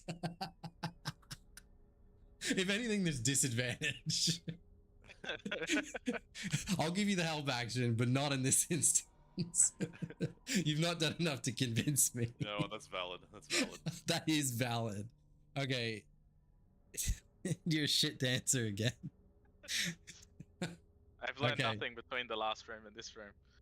So at this stage, they almost like see him like stumble and knock up against a wall as he's trying to like slide around the room and twirl around, and they look back to you, Solomon and LePage, and the biggest one sort of moves over, steps over top of the goblin, He's just like, you boys better be answering for what the hell you're doing down here before we get you out of here and forcibly remove you. My boys have been hungry for something more than that those kitchen scraps as well, so you look mighty tasty. Look, okay, I'll level with you. We're not really a dancing troupe. We got sent down here to punish the little one because he stole from one of the bosses. And we basically got told, keep him on a leash and make him humiliate himself. So, here we are. Ratio's still just doing his little bad jig. Yeah, and what's about all that blood? Who have you been bloodying up then? What dirty work have you been doing? The little guy. We worked out pretty early on that hitting him didn't do anything for him. He just laughed at us. So we figured out he's a little retarded. We'll find another way. We'll find another way to punish him. We just keep going around the hole. And at this stage, they're really not buying it. They're like, yeah, they said, you boys are going to need to wait in the cells then until the boss gets down here to confirm what's going on. And they all sort of flex and start to like sort of surround the three of you. And they're like, the boys are going to take you to the cells now. Yeah, the boys No, aren't gonna take me anyway. I'm sorry, like... I cast Cloud of Daggers. Okay. Yeah. You could probably, I'll give you, you could probably hit, you're probably going to hit them all. Yeah. Horatio's in the mix though as well. He's there. I'll show you where Horatio, like, I'll let you cast that, but I'll show you. Horatio's like, he's sort of slipped over here. You and Solomon are in martial combat here. Okay, it's not really working. It's supposed to be 5 by 5 by 5. That So everyone dies. So everyone died. I should be hitting all of them with this, but it's not really, like, it's a little bugged. But you'll hit everyone in the room, including yourself, won't you? No. I think it's Let me have a look.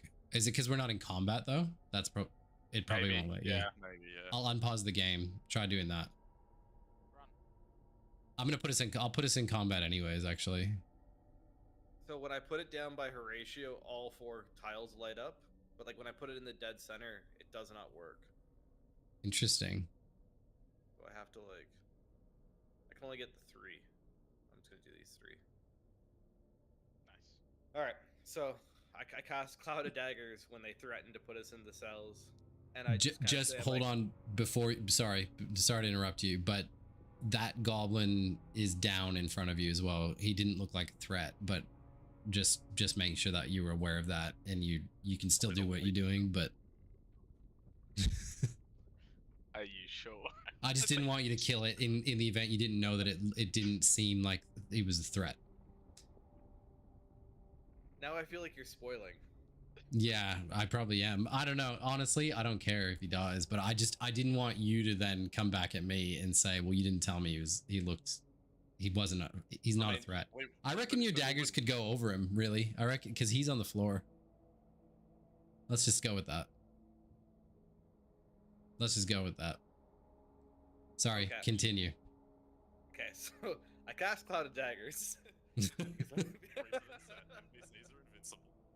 Because I'm being threatened and I don't want to get put in a cell. So yeah. You just do meta fucking damage. Yeah, and I just chew up everybody. How much damage? Is that it? Oh, initiative. That's 11 damage. Oh, that was sorry. Yeah. Okay. So you're to the 2 bugbears that you hit. You're doing 11 damage each. All right. Yep. Sweet. Yep. All right. So you're cutting them right up with these daggers, and it remains, doesn't it? Yeah, it stays. Yep. Concentration.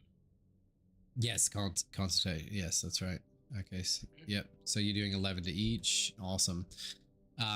They were, yeah, like they're not surprised by this. They sort of felt like we were getting to that place. They'd drawn their swords, but the daggers just like spring from the ether and the magic, and like they all get sliced across their stomachs and all over their bodies with these like small daggers that are soaring through the air. And roll for initiative if you haven't already. Have, yeah. Yeah, we all have. And Horatio bangs out another one. Alright, so Horatio draws his crossbow and aims it at the goblin in the middle. But no. The weak one. The one that fainted. I am going to...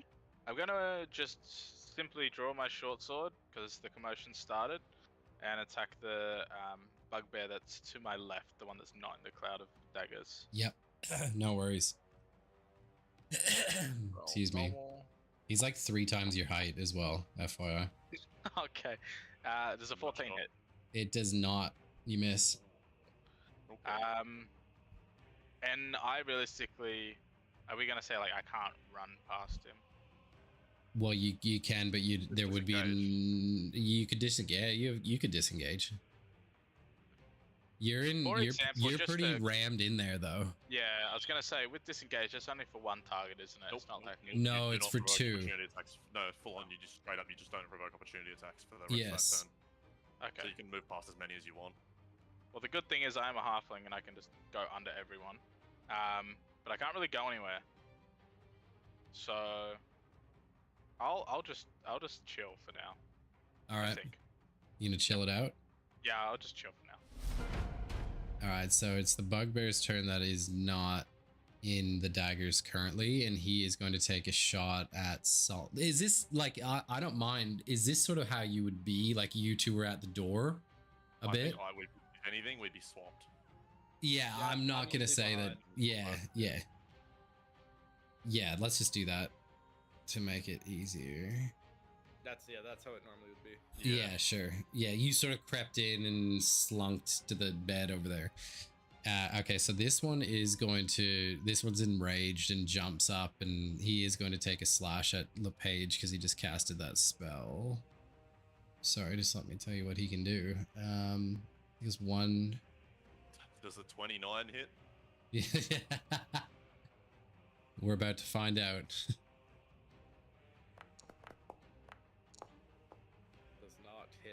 Miss. All right. That is... Can you do anything else? No. Not now. LePage, it's your turn again. So you've got concentration on Cloud of Daggers. Yeah, so I can't do that. I'm not going to do any more attacks. Arms of Hadar. Everyone dead. Game over. Well, no, because I don't have to attack. I can just leave it going. Yes. And take the action to move it if you wanted to. Well, I was going to say, does a melee attack break the concentration? No. So if I was to melee attack the guy in front of me, that should be okay. Yes, definitely. Right, so I'll do that. Because now he's within range.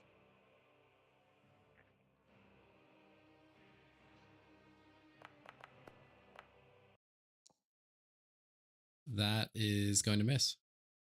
Okay. And then that would be my turn. All right, it's the bugbear in the bottom that is not in the daggers, and he's going to take a shot at Horatio, actually. See the same attacks, looks like it. He's with his massive Morning Star. He's going to try and beat Horatio over the head with it. The Traveling Dancer. And I'm assuming he's going to miss. He does miss. He's going to shove you, though. He's going to try and shove you onto the bed. Is that what he thinks? To trip you over. So roll a dice. That is a strength dice. I have got a... I got a 12. 10 plus 2. A strength ability check? Yeah, I think so. Is that right, guys? Just click the strength button. Yeah. Yeah, strength. Oh no. He's got you. So he gives you a knock and you smack your head on the wall, but that's about it. Nothing really happens. Am I lying down on the bed? Nah, you didn't go prone. You didn't go prone. It's not his turn. All right. So this bugbear is actually in the Cloud of Daggers. So he does his turn and then he gets damaged again. So he's gonna attack Solomon with his Morning Star. That'd be right. That's the one that rolls high. That is. Was I supposed to click damage that turn or no? He will take damage. Yeah. So I'll apply that at the end. Sorry, but on my turn, was I supposed to inject damage to everybody, or is that just as the turns go by? I think every turn they start in the cloud, they take damage, don't Yes, yes. It's Oh, okay, yeah. at the start of their turn. I mean that's the Baldur's Gate rule, but I might have to cross check that. So should I just click damage then for you? Yeah, you can go ahead and do that. I'm just Okay, here killing we go. Solomon. So a creature takes damage when it enters the spell's area for the first time. So basically when you Yep. cast it, or starts its turn there. Perfect. So both, basically. Yep. So Perfect. when he moves it, or when he starts his turn. That's right. So he should actually apply the damage at the start in case it kills him before his turn as well. Yes. Yes. All right, so 7, Does not kill him, but yes, you are damaging him more. and then other guy too. Damn. And the other guy as well. Yeah, that is such a powerful spell. Yeah, that's like. I that's love what that mean, spell. Like, I'm so weak in melee, but I love so that strong spell. In mage. Get me in there. And he did hit more with his Morning Star. So He he's did. yeah, Big he's old monkey hitting. boy. Yeah, he did. Oh, Oh. shit. Jesus Christ. Did you just get one shot? Are you dead? I mean, I had health. Okay. Like, I had a lot of health lost already, but I am in fact down now. Yes. Yeah. Oh. Fuck. Shit. Wow, that hurts. He rolled 2 7s. Wow. That was crazy. Solomon's just down. Yeah. Creating another character sheet. Yeah. Yeah, that Looks like I'm gonna get to play Arrowin. you might be, yeah. You might just default to that. Okay, he's not dead. It's his turn. He's just downed you, and it's now your turn, Solomon, to roll some dice. Not great. No good. New character sheet. That's your turn. All right. All right. So it's the other guy. Oh, I already applied the damage to him. Mad. Yeah. I've 1,000,000% brought this on myself. 1 Yeah, million. how you started this? 1 fucking million. fight. Yeah. Yeah. 100%. All right. This one's gonna do attack Horatio. No plan whatsoever. Stop dance. Well, I wanted to know behind the door, but I didn't want to guarantee a fight. Hey, I'm behind. Oh my god, they're fragging. Is that hitting? I'm sure Horatio. Yeah, it just hits. Holy You shit! one They have shot. such strong damage. Oh. Jesus Christ. Yeah, we shouldn't have. We need to. Bugbear. We need. Poke the bugbear. Horatio is down. Okay, Horatio's down. You guys are wiping. Horatio's down. No. Yeah. Oh. All right. Okay. I forgot about healing. Okay. So. Okay. His I'm turn's probably- over. I'm gonna It's go alright. for the. I'm gonna go for the big boy play boy. Sorry. Yeah, you need to. Okay, so Horatio, it's your turn. Roll a death saving throw. Do you guys know how to do that? I don't know how to do that. yeah. man. Oh, good shit. Nice. What does that mean? Up, or does he need to throw Oh. 3? He has to make 3. Yeah, he has to roll 3 to stabilize. Oh, I see. Okay. All right.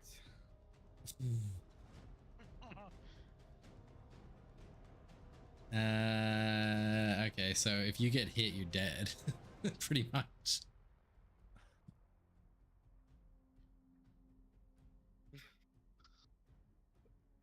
Brad just TKO'd the group. It sure is a good thing they said they were going to take us to the cells. Yes, he survived.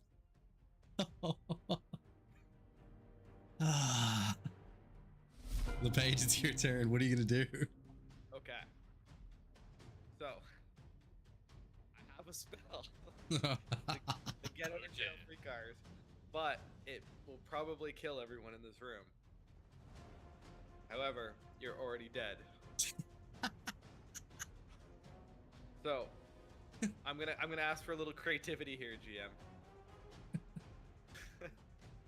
Can I kick Solomon out the door and shut the door and then cast Arms of Hadar? Fire in the hole. Yeah, I mean, I think theoretically, so. it's a shove, and I can't contest it. Yeah, I reckon So- that you could pull that off. Okay, so I kick Solomon, I push him with my foot, and I just like kick him in the chest because he's like on the ground already. Kick him out the door, and then I just shut the door, and I look at the bugbears, and I just lock in, and I'm like, it's my time. It's that one coming up. Yeah. But if I not one, we party wipe. So you better fucking cheer. You better fucking cheer here. This is like do or die. It literally is. So I cast spell, Arms of Hadar. No, you always hit though with it. I think it's just a matter if it's just a matter if I'm doing it, so you're out of the ring there as well, Horatio. You are So if you're in that corner, you're not. You're not. Are In you the corner. casting first or second level? Because you can do more damage at second level. Oh, I'm going full blast. definitely go full blast. You will lose concentration, correct? This is a concentration. Yep, yes. This is the do or die. Yep. Yep. I don't think it is. This is it's conjure. It's conjure. Conjuration. It's not. Yeah, conjuration. that's still going. It is still going. Is that right? Yeah. Yes. Wow. Damn. All right. So Okay. That's first level. How do I do second level? Yeah. How do you? You right click on it. I'm pretty sure you can. Oh, sorry. Shut up, Solomon. You're behind the door. No, I remember. Okay, don't ask then. Yeah, I'm kidding. I was close the door. I worked out how to do it when we had high level characters. Do I even have second level yet? Oh no, it's still first level Arms of Hadar. Yeah, you might I don't not have it second yet. level spells. Have you not got any second level spell slots? No, I don't have any second Okay, level well then you spells. can't upcast it. Yeah. That's why. All right. All right. So. All right. I'm gonna click damage here, boys. What do level it. party is gonna kill these guys? All right. They one shot ya. Not big. It's But not it hits all of massive. them. It's, It hits but then all of I them. have to do a strength saving throw for everyone though. Yes, but yeah, why? they all- Half damage on the save. Yeah. To see if Oh, you don't get damaged. I do half damage on the save. Yeah. Ah. So in Baldur's Gate, when you cast Arms of Hadar, it also casts darkness in the entire room. It doesn't in this. It doesn't in this. Not Okay. in actual D&D. All right. So I just need to do strength saves, don't I?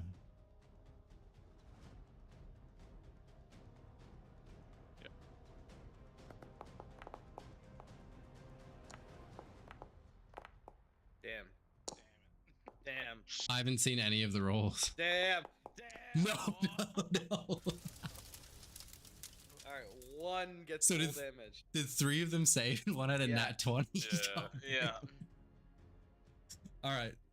One of them gets full damage. Let's give that damage to this one. So the one right in front of you is going to take the brunt of what you just summoned. What does it look like, the summon of this? There's tentacles that come out of the ground. They're necrotic. They shoot up into the bodies of the Yeah. bugbears.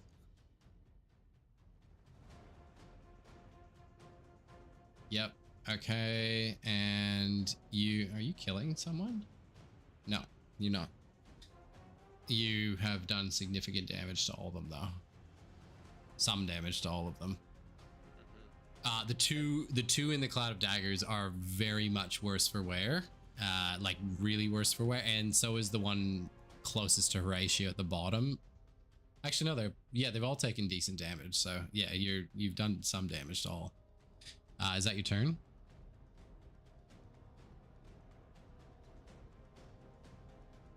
You have a potion or something? No, I've got nothing. Oh my god. He's used an action and a bonus action anyway.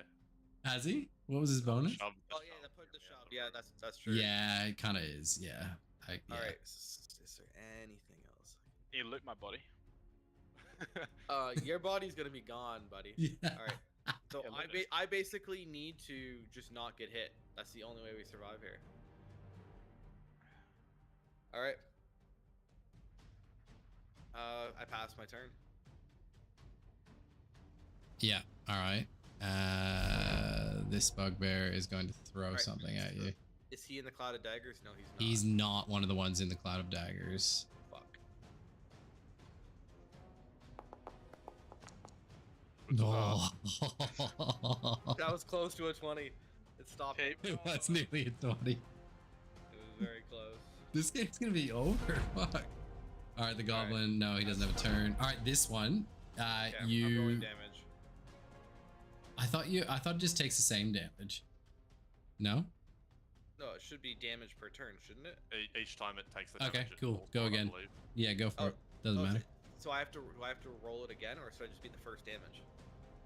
Just roll it First damage again. Well, the first damage was 11, which is pretty good. Yeah, I know that. I know that. All right. Well, what do you think? Do I actually have to click it again? I think so, yeah. Okay. I'm pretty sure. Yeah, it's go refresh again. roll every Go time. again. Like you do 2d6 of damage every time. That looks good. Let's fucking go! All right, so he dies.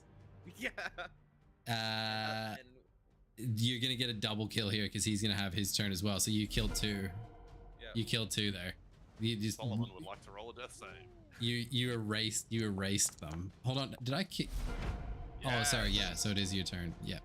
Oh, Sullivan saved. Okay, good. Holy shit. So yeah, you erased 2 of them with your daggers. They just like disappeared in like a cloud of blood, just shredded. And as soon as they die, I stare down the guy right in front of me, and just to instill fear into him that I'm just like even the fight with one move.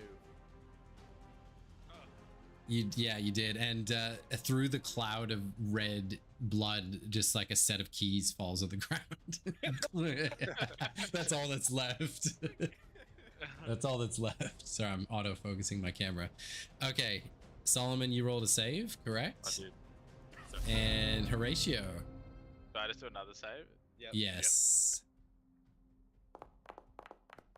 All right. nice. Oh, he's back. He's back. Did you throw 3 already? No, I've only done 2. Okay. All right. Moment of truth. The bugbear is going to attack you.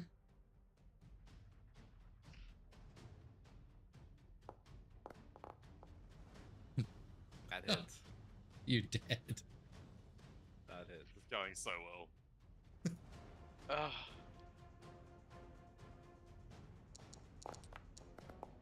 Oh, Jesus. I am still alive. Something tells me I didn't balance this fight as well as I should have. Are you actually still alive? I drank He's a potion alive. before this fight, and I am still alive. Can you please run away? Please run away.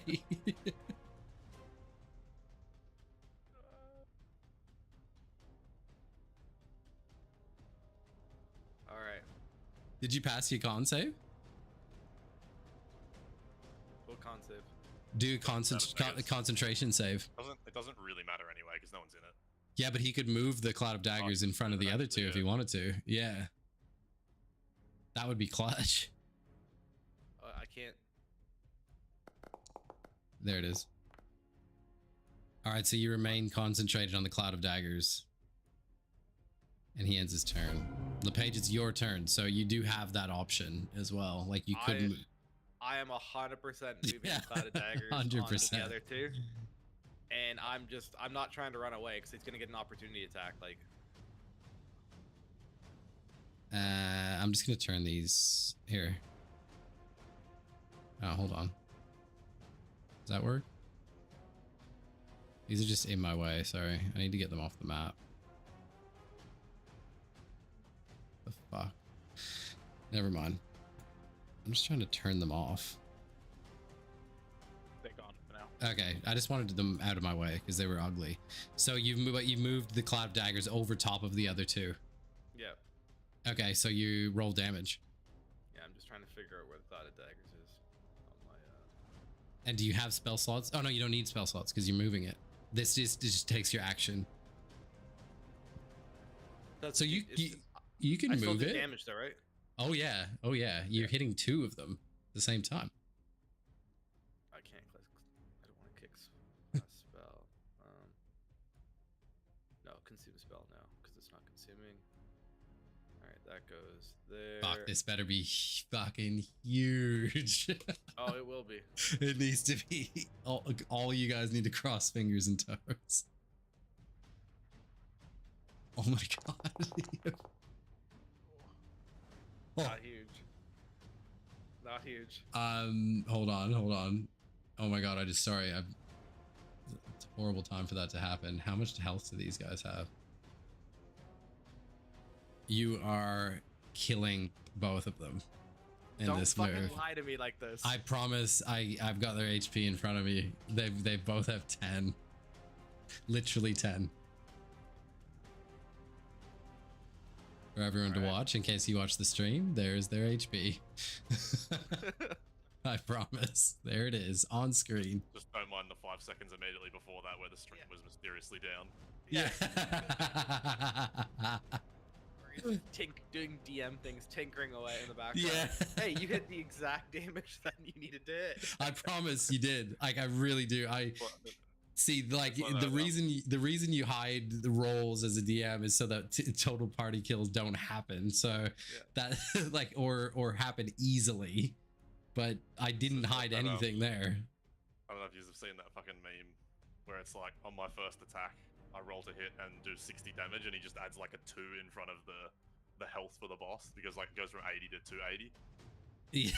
As soon as someone does like 60 damage in one turn, just like pencils in an extra I may or may not have done that before.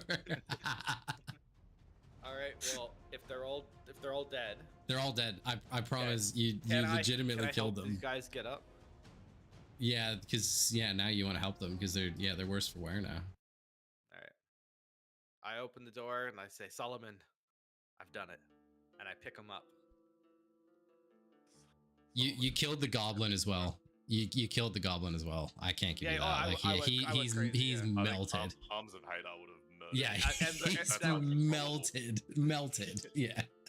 All right, and then I go over to little Horatio in the corner, and I gently pat him on the head, and I let him know that it's okay, and we'll get through this, and I help him up.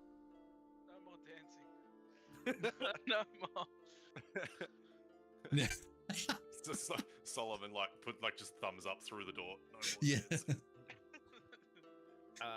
I go over to where the keys landed, and I just wipe the blood off the keys, and I just put those in my pocket while the guys are standing up.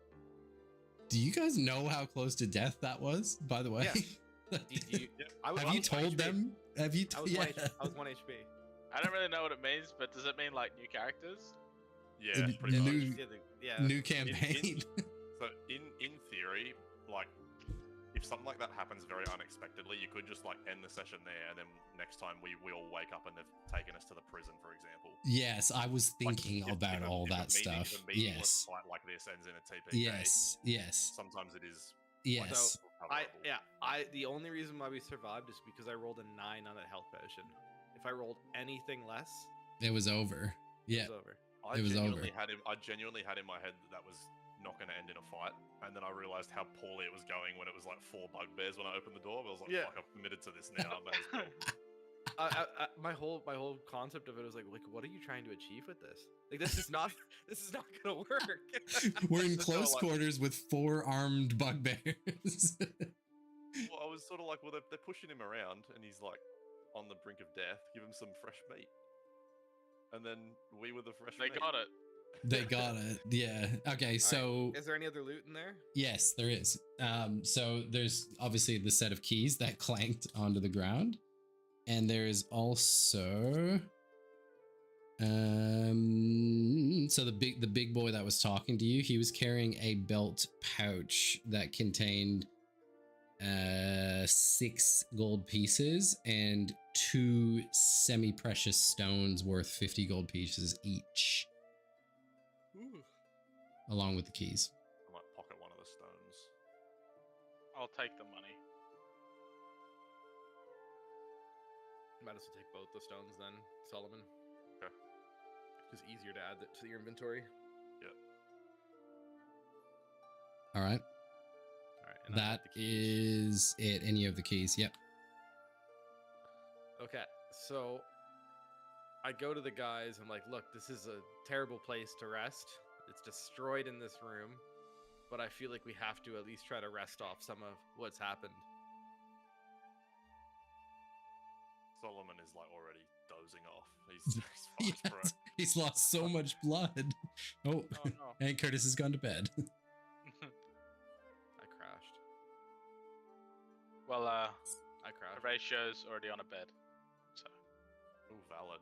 Yeah, Solomon, like, you know the crawlers in zombies when you shoot off their torso, or sorry, their legs, and they just like drag themselves along. Just Solomon to the bed. That was a vicious fight. Popped a morning star That was- straight to the, like, solar plex. You did, yeah. Caved his ribs and shit. I need to Yeah. remember to heal. But fortunately, in D&D, all you need to do is sleep, and then all of your wounds are That's healed. it. What's that? Stage 3 cancer.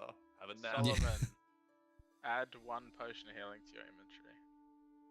I'm gonna minus it from mine. I mean, if we're gonna sleep, I'm gonna get. Yeah, it but back. just to have it on. You need to do you- have it, yeah. I thought you ran out of them. I haven't survived long enough to use one, bro. I don't mean to use it. Do you have any in your inventory at the moment? I do, yeah. I have 4. Oh, okay, no, never mind. I'll keep it. I thought you ran out. My bad. I genuinely, like, if I've needed one, I died before I could use it. I just wasn't prepared to be one shot. Yeah. So every fight, I've either taken like 1 or 2 damage or all of it. Yeah. There hasn't been an in between where I'm like, oh, I should probably heal up here. I haven't been hit for a big number before, so I wasn't ready for it. All right, long rest. Yes. I think so. You guys all taking a bed?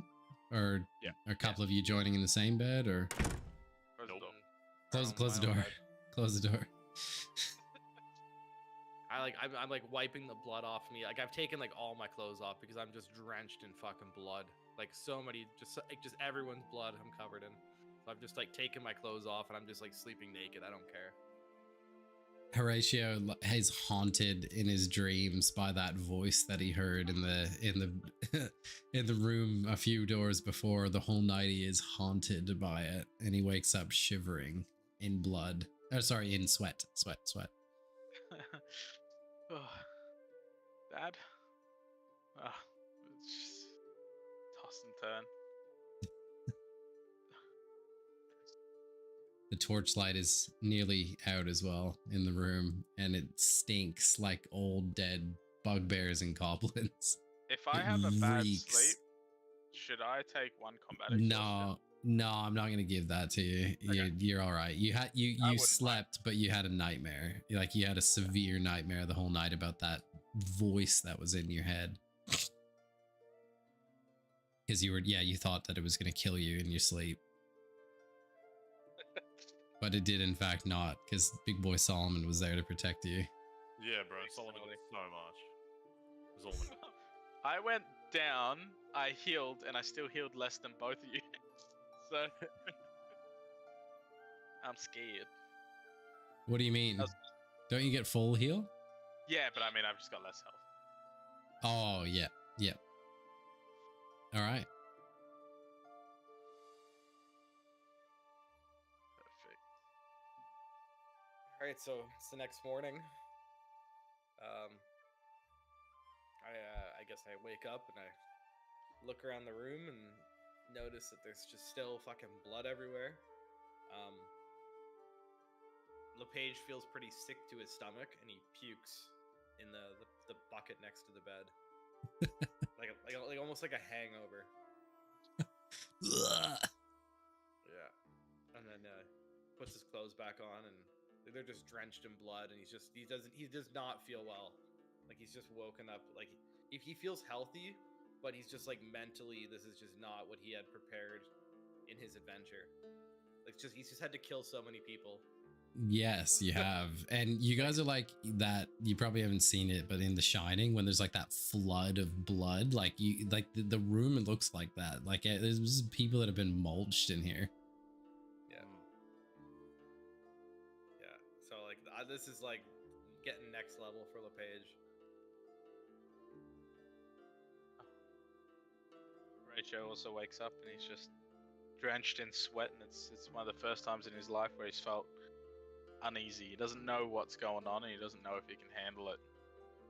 The mental health on a halfling is not their strong point.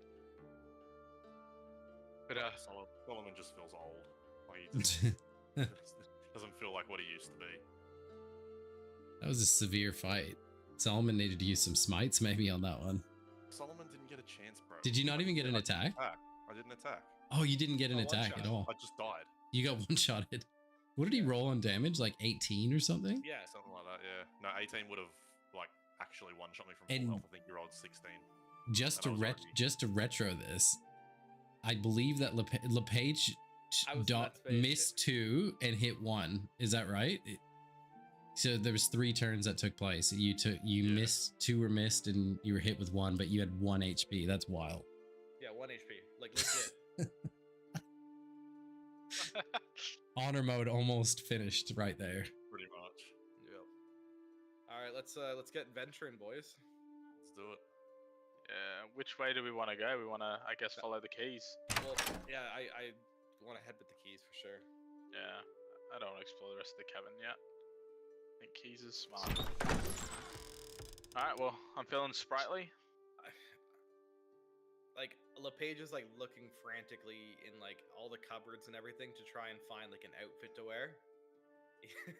So every like cupboard he walks by, he's like pulling up a dresser and he's trying to like find something to put on because There's robes so of like there's robes of like you could dress as a bandit. Like there's some bandit garbs and stuff like like a proper red band outfit. It is definitely not overly clean into your standard, but it's like not you drenched in blood though. It's definitely not drenched in blood. No, there's there is definitely some outfits you could put on of their garb.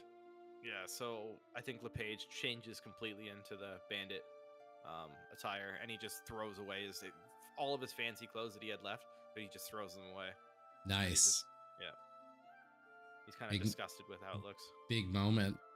Yeah. All right, cool. Are you heading back to the locked door? Yeah. All right, I'll bring you there now. Or you can guide you. You can walk yourself if you want. I don't mind. All right, so yeah, the lock does open on that unless you want to listen or do anything beforehand. Yeah, that is the key. I mean, we'll put our ear to the door before we put our key in it. Yeah, roll a insight, perception, wisdom. Insight, perception, wisdom. They're all the same, aren't they? You don't hear much. Like you can sort of hear like really nothing, like the bubbling of something, but nothing really going on. Bubble bath. Yeah, nothing overly audible. Apologies. When you walked through the room behind you, where you'd killed those 4 bandits that were playing the game, the blood remained all over the floor, but you could clearly see that bodies had been dragged up both sets of stairs. So the stairs to the right of you currently and the stairs that you came down to those 2 rooms on, back up into that cavern. Clearly these bodies have been removed and it looks like there's like blood dragged up both sets of stairs. Something knows we're here, basically. Blood everywhere. Claw marks on the walls even. Do we have light? I feel like I've got to ask that. You dimly lit in this staircase, but like both rooms have. Sorry, you have like no light in like the where you are in the passage. But as soon as you walk into a room, they're like lit. They all are candle lit or torch lit. You're fine. You've got dimly lit light. Can I try to kind of would it be possible for me to kind of recognize what the claw marks might be of? Yep. You can roll. Is that history or history? I'll go with history. Yeah, history.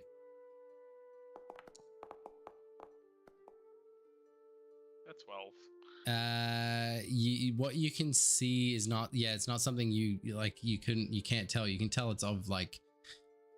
It definitely looks monstrous. Doesn't look human. Is all you can sort of decipher. But what could have left those marks, you can't tell. Not of human. Yeah, not of human claw. I'm glad that didn't come into our room last night. Can we, I guess, if we're in this passage and there's nothing else, can we follow? Yeah, open the door, the locked door. Yeah. Yeah. Okay, so you walk into this room, similarly sized to the last room, similarly lit. You can see there's like alchemy. There's alchemy, like beakers, and like it looks like a workshop, and looks like there's like potions brewing. There's like really like intricate, like nothing like you've seen in the rest of the place. Like obviously someone knowledgeable is using this, and it's their like workshop. I'm just gonna tell you if there's anything else in there. Yeah, distillation coils, alchemical devices, books, like a bit of a library. There's some books that are actually like left open on the table that obviously looks like someone was here not long ago as well.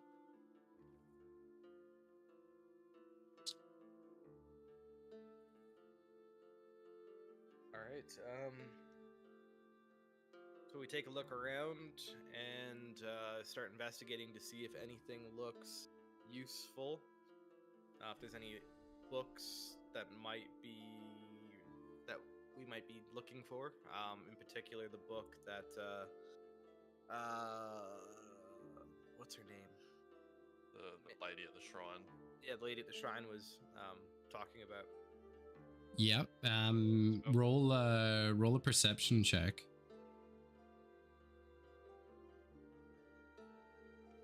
I'm glad you're doing this.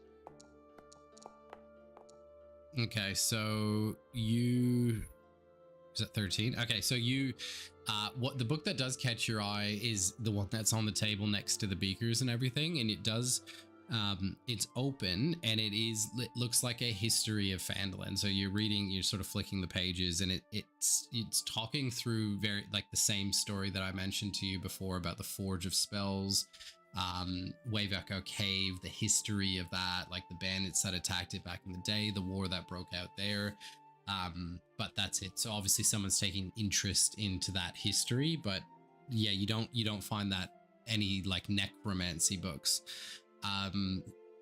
Is anyone proficient in Arcana or Alchemist supplies, possibly? Let me double check. I think I've seen Arcana. I am not. Yeah, so you definitely discern that, like, it looks like it's, yeah, there's potions being brewed is what it looks like.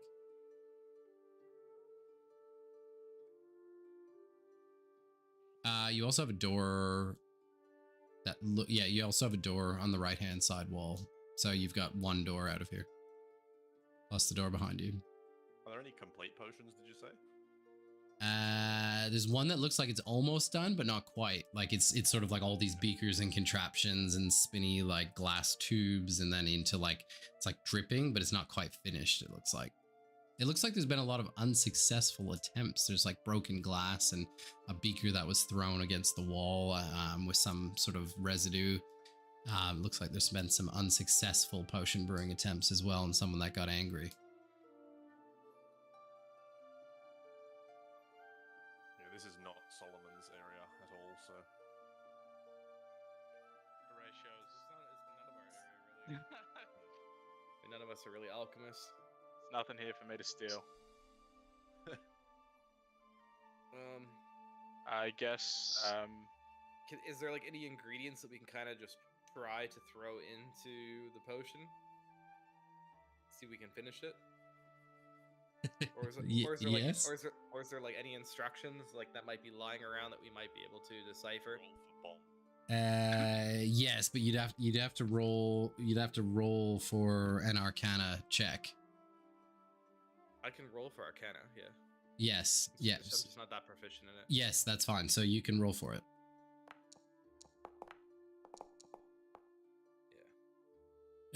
So like you can see in front of you there is ingredients. Like it looks like looking around, there's a variety of like alchemy ingredients that some are somewhat rare in nature that you've never even seen before.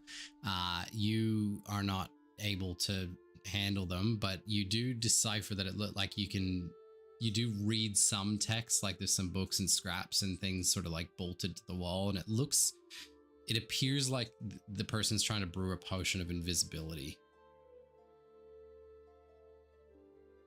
I signal to Solomon and say, do any of these ingredients look familiar to you? We might be able to brew a potion here. I think Horatio might have seen a potion of invisibility in his time or so. Yeah, but would you know how to brew one? Absolutely, mate. Yeah. I'm happy if you roll an Arcana check. Yeah, just see if any of you guys like notice like a herb or something. Oh. That we can Horatio does, or Solomon does not.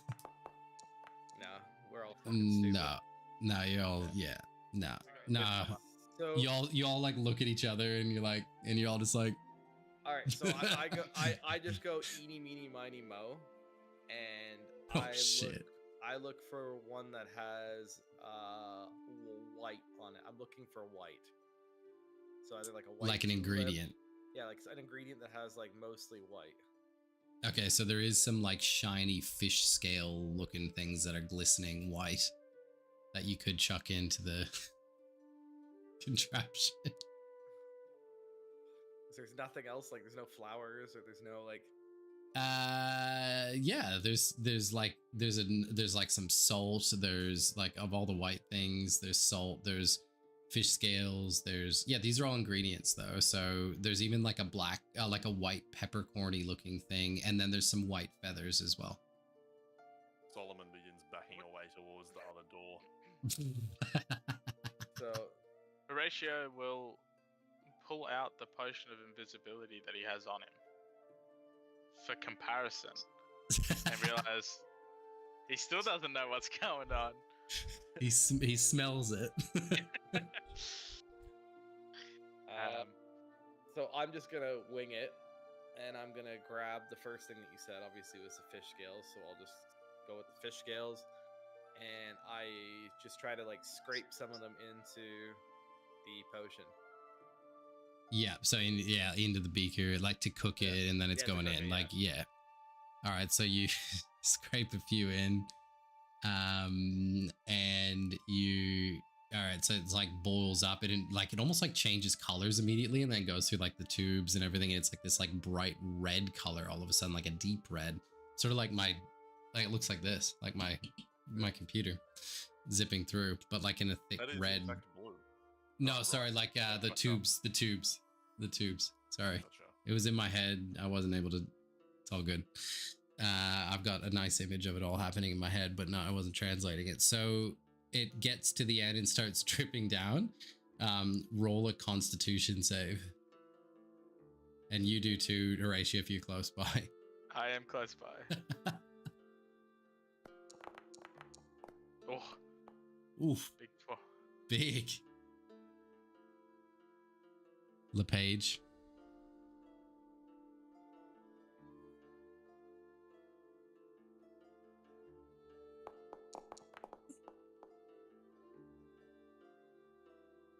All right, so the beaker like starts to sizzle and then pops in front of you and singes off of LePage's eyebrows, but no damage is done other than the aesthetics.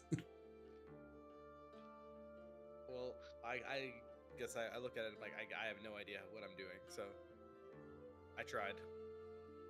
Just as you do this, the door behind you actually opens up. And a figure is standing in the doorway, and he says, "Why, hello.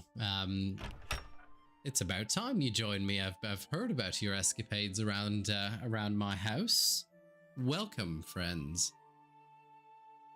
And what you see in front of you is a well-dressed, middle-aged man, black hair, bit of a beard, really well looked after, prim proper, has like scrolls sort of like on his belt loop. He's holding like a big book like I am as well. He has a staff in his hand, and his staff has these like beautiful like phoenix feathers off the top of it. It's almost like the staff itself is a feather. It's quite lovely. He's got a big cloak on that has like he's got his like wintry cloak thing on his back that it's like so it's like the cape, and then he's got like the fluffy stuff around his neck as well. And yeah, he welcomes you and says it's about time you arrived. I've been waiting for you. Is Horatio hearing any familiarity to the voice in his head? Or is it completely separate? Different. Is he getting PTSD? Okay, No. Easy. And he says to you, why did you have to kill all of my men walking through here? We'll say, well, technically they tried to kill us. Yes. They're not very good at cards, I see. And he says to you, well, I guess they'll be of no more use to me then, but perhaps the three of you maybe. What? We kind of just we're on edge a bit. Like, well, what do you mean by will be useful? And he says, well, obviously, my friends have been slain. You've done a very good number on all of my men, so perhaps the three of you could join me in my pursuit. And he tells you he has, I have immense wealth, land, whatever it may float your boat. I've got it. So join me. I just kind of cut him off and be like, straight, like, why would we follow you? Like, everybody that you pair yourself with is a monster. They're all bloody. They're all criminals. Why would we even consider that? And he says, oh, look, there is a little bit of busy work and dirty work that they have to do, but it's all for the greater good. And look, I'm nothing like them. It's why I lock myself away in this room. And yes, there is a little bit of dirty work that must be done, but it's all in the greater scheme of things. So if you'd like to join me, I can talk you through the bigger picture of everything. I look over to Solomon and say, just like, I don't. Before we join you anywhere, you don't look like the brawny type. You're not the one that dragged the bodies out. What else is down here? Dragged the bodies out? No, I wouldn't do something like that. There might be something else that resides down here, but that matters not. Well, it sort of does. Matters a lot. If you want us to follow you and even consider what you have to say, it does matter. And he says, that's just something else that I keep down here for protection. Yeah, what's the something else? He says, look, only allies can know about that, and obviously we haven't come to any agreement yet, so I have no interest in telling you. But it matters not. Let's get to the point. What is the point? So he says, look, obviously you've been led here by perhaps it's someone named Sildar, can I guess? Sure. Did you travel here with Sildar? I had heard from my men that you showed up with him and he was in a rough state. He's seen better days, and I might have conversed with him, but a bit of money is a bit of money. I'm sure you'd understand. I can't believe that old fool actually made it here. It's probably about time, I guess. You didn't expect him to come back? He says to you, look, Sildar and I go way back. We're acquaintances from long ago. I feel like he doesn't share that same sentiment if he sent us here after you. Look, we've perhaps he has a disagreement to the new life that I've started to live here outside of Neverwinter. But he'll come around, much like you will. So go on then, what is this new life? What do you do around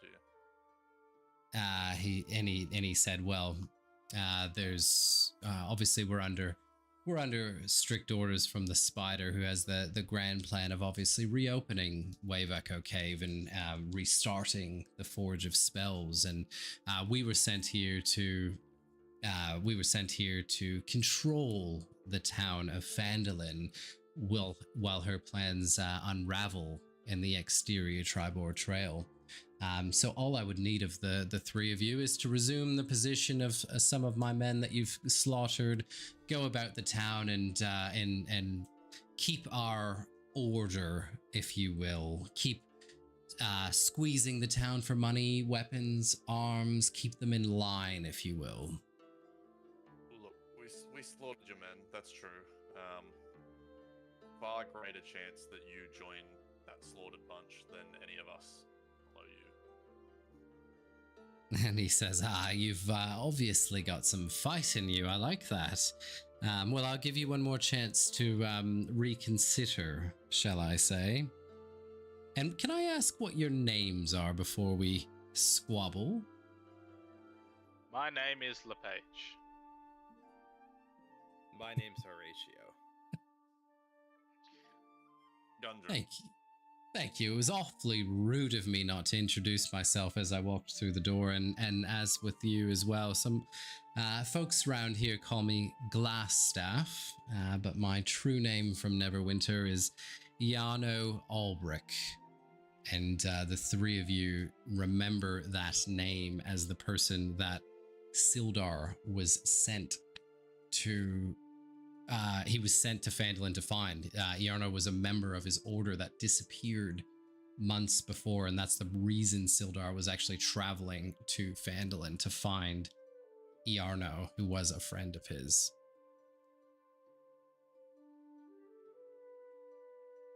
So, we've heard your name mentioned. Sildar's brought you up briefly. Now, of course. We know each other well. What's changed your path? Because he told us you were friends. He told us you shared similar goals, moved in the same circle, were friends even. Yes, I'd still consider us friends. I haven't seen him in quite some time. I've been hiding down here.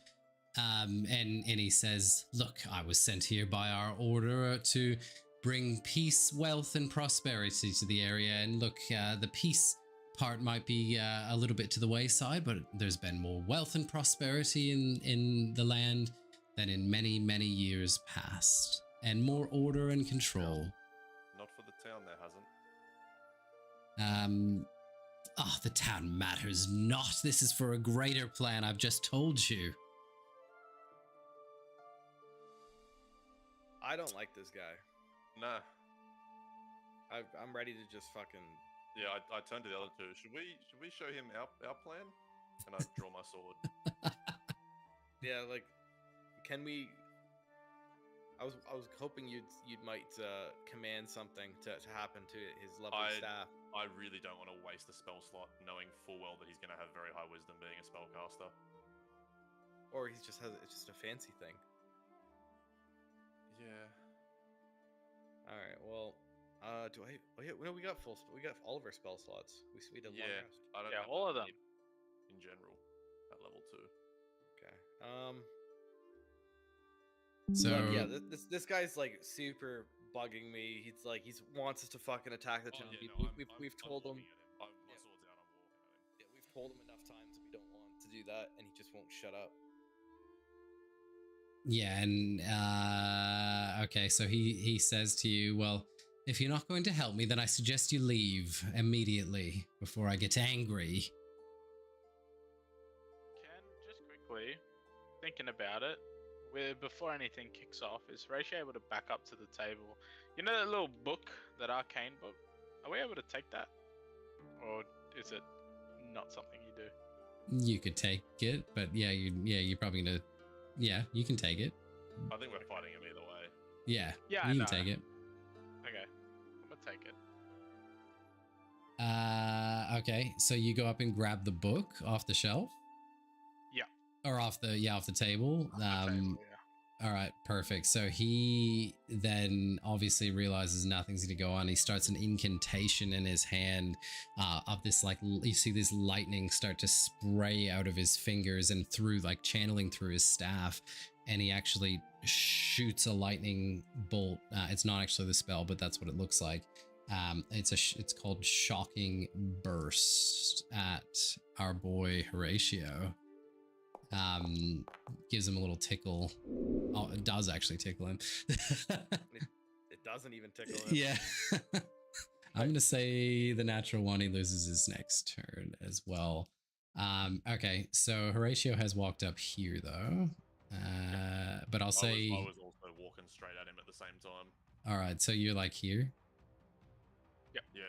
Yeah, I'm just gonna say like you're at least 5 feet away. You're not in Marshall yet. Okay, done. So you're in combat now. Excellent. Always in combat. Yeah, roll for Always initiative. You're always in combat. Oh, I thought you were doing pretty well there. You Cannot nearly. roll for initiative currently. Sorry, I was getting it up for you. I got the shittest initiative rolls, man. I've had bangers. Mine's not working. Yeah, you got a 19. Oh, it's just in They're there. They're just slow. Yeah, it's been slow tonight. I don't know why. Okay. So he is obviously means business, and he has just tickled Horatio in the back, and it is now Horatio's turn. Alright. I want to step back slightly, and then I want to use my new crossbow on him, because he looks like a little bit of a dweeb. So, can you unpause it? Yeah, sorry. So I can step back. No, yeah, please. And then I'm going to use the crossbow just to attack him. Yep. No, that's not great. That is not hitting. No. Okay. Yeah, I'll just end my turn. Oh, sorry. I haven't done this yet. That was my bad. LePage, your turn. How nice is the bar at the top, the combat tracker at the top? That's so pretty, isn't it? Yeah, it's good. I like it. I have a feeling this guy's pretty strong, so I'm gonna cast Cloud of Daggers right off the bat here. Right off the cuff on him. Yeah, I'm not fucking around. I'm gonna cast it so he has to walk through it too. Nice.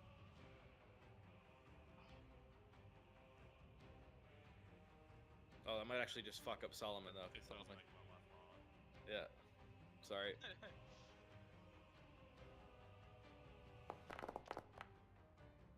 Good Big damage. Big damage. Nice. All right. Yeah, so you hit him with that. He's covered in daggers at the moment. And he's sliced up. Is that your turn? Yeah. All right, so you hit him for 12 damage, and he's standing in Cloud of Daggers currently. So it is his turn. With his... Starting his turn in Cloud of Daggers. Yes, he does take damage again. All right, so hit me. Yep, thank you. Nice. All right, more damage. He is going to teleport. Oh, good. Out of there though. So you see him like he like completely evaporates into thin air, and he's going to take a spot just over here outside of the daggers. And that's his bonus. All right, now he is going to unleash from both of his hands. He's going to unleash oh, hold on. Yeah, two like lightning bolts from his hands. He's going to attack both Solomon and Horatio. This is the first attack. That's Solomon, which is a miss, and this is Horatio, which is a miss. Also a miss, yeah. Damn. The Hell boys. yeah. All right. Not cracked. No, he's not. Solomon. What is this? How high is that table? Like, can I just climb over that table like it's not affecting my movement? Yeah, you'd probably have enough movement even if it was difficult terrain. That's what Yeah. I get here, basically. Yeah. Yeah. And then I am gonna fuck his shit up.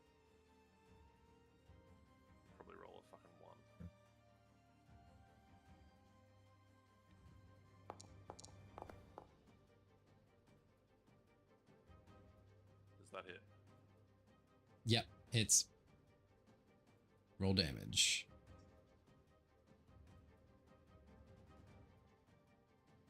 I smite. Fuck, he's bringing the Let's heat. go. He's bringing the heat. So this is the greatsword damage, Oof. and this is the smite. That's fuck. That is what you needed against those bugbears. That's huge. So 23 damage total. wow, holy shit. Add a 1. He is looking worse for wear here, team.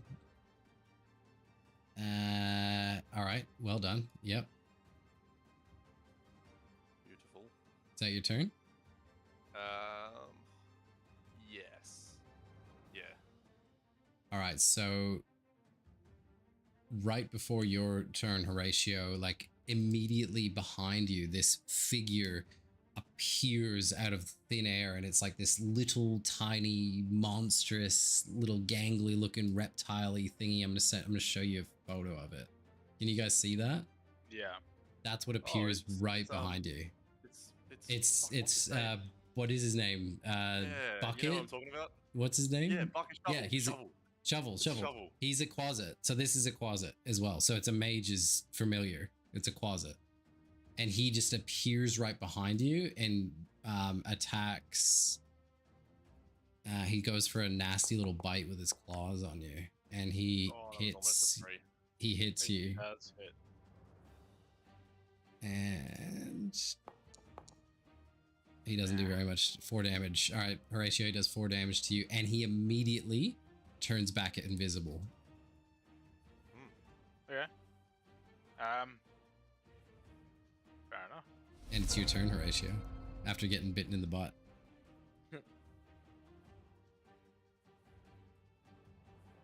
Ball bearings. Fuck me.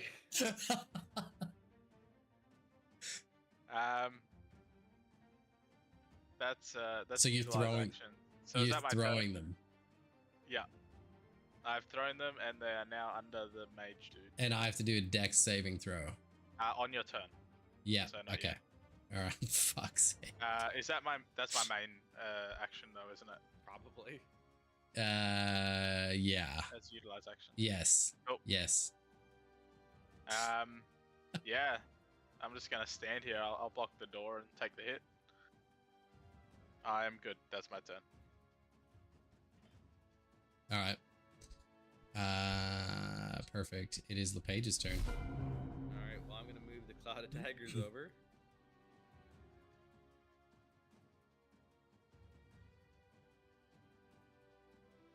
And I'm gonna move it right there. Fuck. Ouch. So now he's standing it again. Ouch. He's getting blasted. Yeah, and then Solomon's not getting hit bonus once, so he can still Fuck. do his damage. 10 damage. Yep. Yeah. When you hit those spells, you hit them. Yeah, fuck. They hurt, those spells. Is that your turn? Yeah, that's all. All right, so he needs to pass a dex save or something, or he goes, Yeah, fuck's Yeah. sake. and he's gonna go prone now. Yeah, he is. In a cloud of daggers with Solomon next to him. Yeah, he's dead. He's dead. Oh, well, fuck, you got it. Definitely got it. Okay, so he looks terrified and worse for wear, and he is actually no. He takes out of rage. He takes both of his hands, directs them at Solomon, and he is going to do 2. So he's in melee range as well. He's doing 2 attacks on you, Solomon. I'll just roll with advantage, and those will be the 2 attacks. Doesn't look like anything's Also, hitting. Yeah. That's not hitting. Oh, sorry. What were those? Should I just roll another one? It doesn't matter. The 13 was Neither of them hit. Yeah, neither of them hit. That one also doesn't hit. Perfect. Okay, so he sucks, and he takes his bonus action to teleport completely out of the room. He is running away. He flees. He's horrified. He says, "Please don't kill me," and he just starts running away through he teleports through the cloud of daggers, and he has a good step on all of you. Can you teleport to a space you can't see? I can see through. I could see through the door. It was open. Oh, okay. Well, in that Yeah. case, I can also see through the door. Yeah, the Okay, door was cool. open. The door's open for you guys. Yeah. Yeah, it is. Yeah, I could see through it. Sorry, if you wanted me to be really precise, maybe there.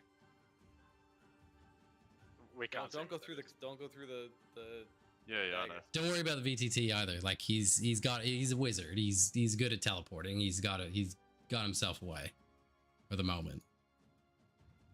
I think you could, if you were to just walk straight across, you would go around it. I think you got enough movement for that. Actually, he has more movement as well, so he is going to move here. He's going to open the door, and he's going to run there. Opening a door is a bonus action. Is it? Yes. Okay, well, he'll stand at the door. I'm almost certain. He'll stand at the door. Is it? Is Sure it is. opening a door a bonus action? I thought it was a bonus action. Locking maybe a not. door is an action. Oh, okay. Opening and closing are free interactions. I am going to keep going there Okay, cool. till there. All right, so he's clearly like he's run with his tail between his legs. He's trying to run away here. And he's got a good step on you given he teleported a significant range.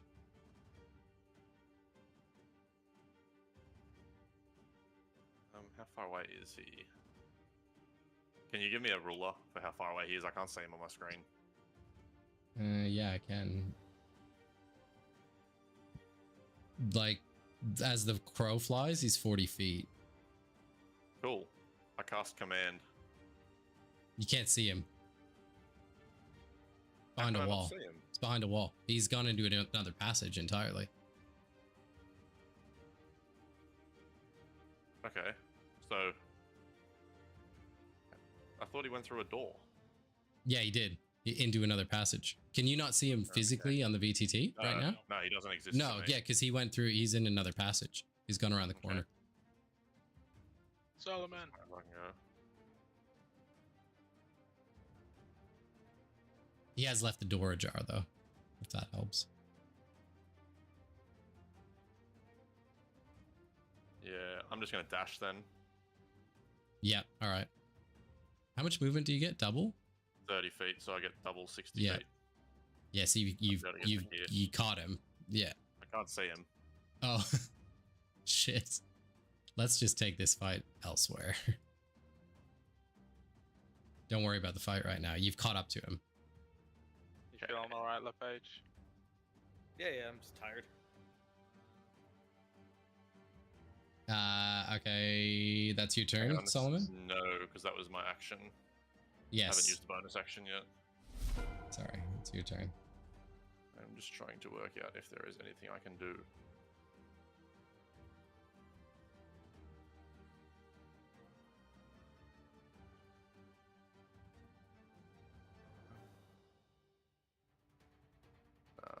I can't really do anything to stop him, unfortunately.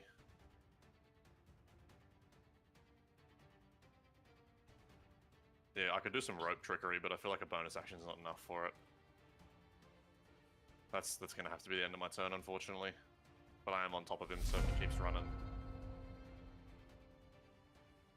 Alright, well, I guess I'm chasing after him. It's Horatio's turn. Alright, well, I guess I'm chasing after him. Yep. Is this gonna stop me? No. Yeah, just go through the door. How far can you go? How far can you travel? 40 feet? 30. 30? So I'll take you where you can go. You can go like there. And yeah, you can't. They're not actually there. Sorry. In the passageway. We're gonna stop using the VTT in a moment because it's just gonna get confusing. I guess I'm also just gonna dash and catch up. You can dash with bonus action as well and hit him. Yep, So definitely. because I'm on top of him, you can get sneak attack. Just stop worrying about the VTT because it's just gonna. I'll take you in the room as well because it's just gonna confuse everybody. You've caught up to him as well. You guys have like got him in a passageway and you can still attack Horatio. Cool. I'm just gonna draw my dagger as I run up to him and then try and slide it into here with a sneak attack if I hit. Yeah. No, sir. No, sir. You go up, you like leap forward at him, you drive the dagger and you hit the ground next to him, but all of a sudden, like, he knows you've caught up to him and he jumps on the floor. Please, please, please don't kill me. Please don't kill me. I'll just please spare my life. He says, I'll do anything. I'll do anything. Please spare my life. I've never been much of a. Well, I guess it's my turn. So Yeah, you've caught up to him as well. He's given himself up. You've caught up to him as well. Yeah. Yeah. I walk over to him and I grab his staff, and I just kind of just pick it up and just twist it around in my hands, and I just take the butt end of it and I just push it on his back and I just start lowering him to the ground till his face is like touching the concrete. All right. Oof. All right. And he's like shaking and quivering, like he's not this strong figure that he was before. And he's just like, please, please don't kill me. Don't kill me.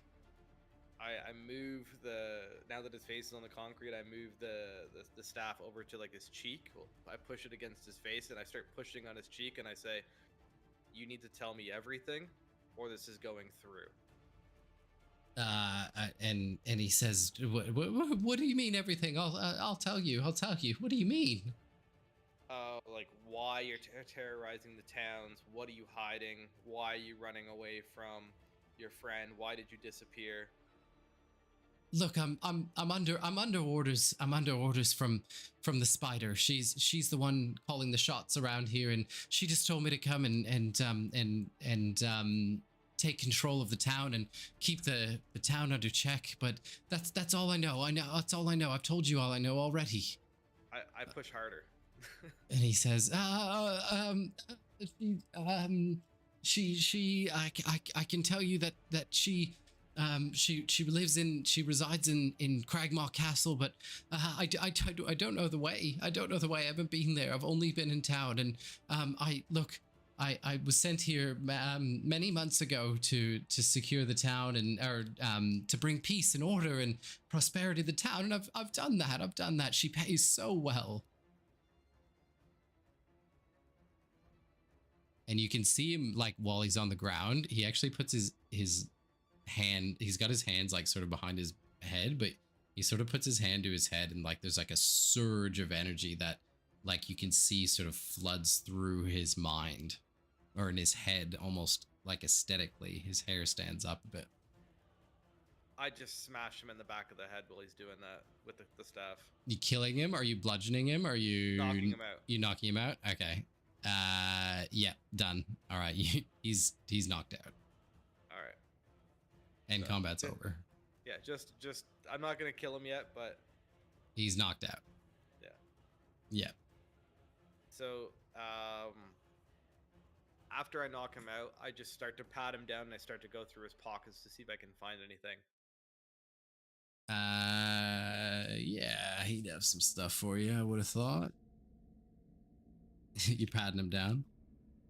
Yeah. Yes. I feel like this guy's hiding some shit. I will tell you. He's got a lot of gold on him. You've got 18 gold and 1/3. So he's got like 160 gold. He's got for you 160 gold. Two pieces of jewelry worth 15 gold pieces each. He has a scroll of hold person and a scroll of fireball on his person as well. So I take the gold and I just pocket it, and I hand the loose items to Horatio. Yep. The two scrolls. What were they again? Hold person and... You've got hold person and fireball, strong spells. I take the fireball and I give the hold person to Solomon. Beautiful. Yeah. That's the one I wanted. Yeah, that's what I figured. I was trying to think of how this works better for both of us. Alright, so how do I add that to my inventory? What'd you give to Horatio? Signed out.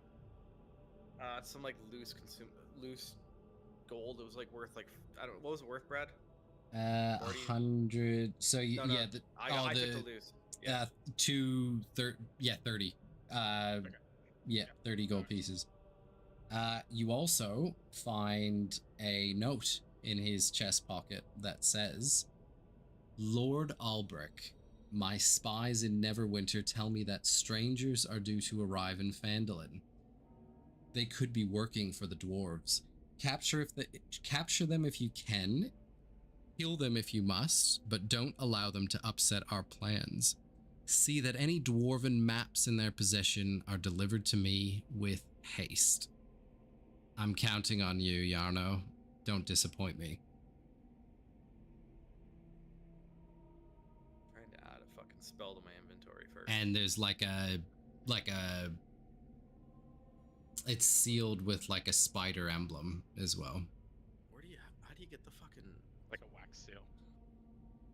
Yeah. Am I crazy? Like, where's the scrolls? Fit? In compendium. Scroll. And then Is it a first level? no, hold person is at Fireball was least fireball is at least a 3, and hold person's at least 2, I think. Yeah, because it just for scroll it just says spell scroll 3rd level. Doesn't say what it is though. Like it doesn't say fireball or anything. It's just like this uncommon scroll. Oh, can I make it? What?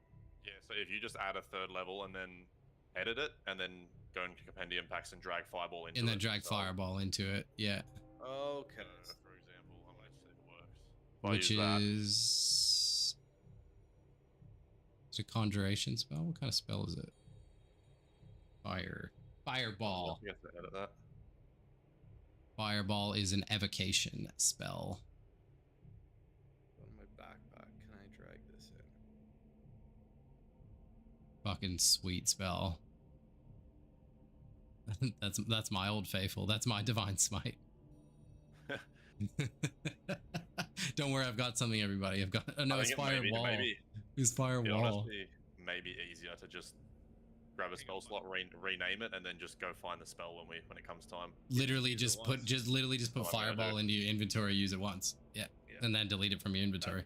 That'll be a lot easier. Yeah. Clear. And then it's always there, and you know it's there, and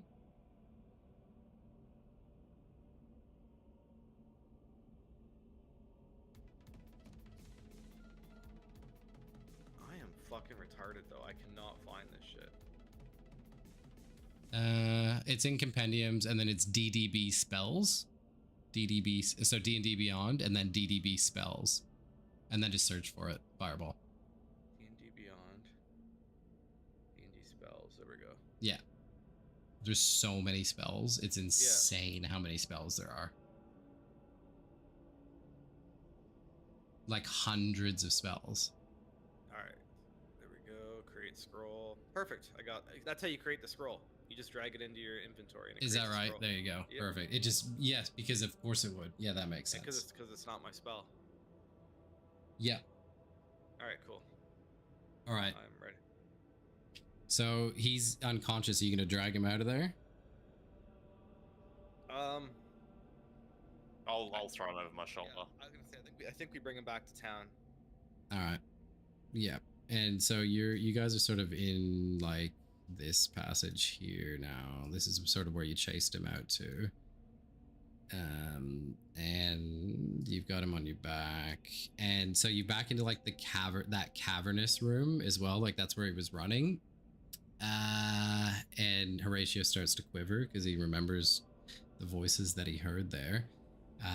And you sort of see in front of you in the crevasse, you see that similar like light emanating that emanated from his skull just before, and this nasty troll looking monster thing, he jumps out of the chasm in front of you, like ready to attack, and you are going to roll for initiative. He is going to straight up attack you. I'm going to show you what he looks like as well. Hold on. How do I show this to you? He's nasty looking. He's like He's known as a Sarnak, is the type of monster. Huge claws on his, not just his hands, but his feet as well. He's got like spikes all up his back and a huge like green eye in front of you. And you will roll for initiative now. Sorry. Why is he not in the fight? Oh, he is.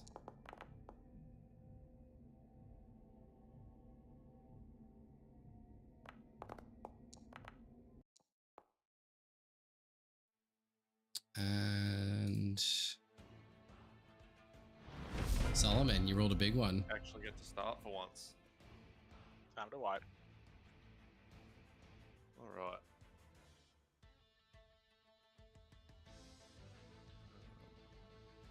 Why is this being picky? There we go. What's it doing? Oh, I was just misbehaving.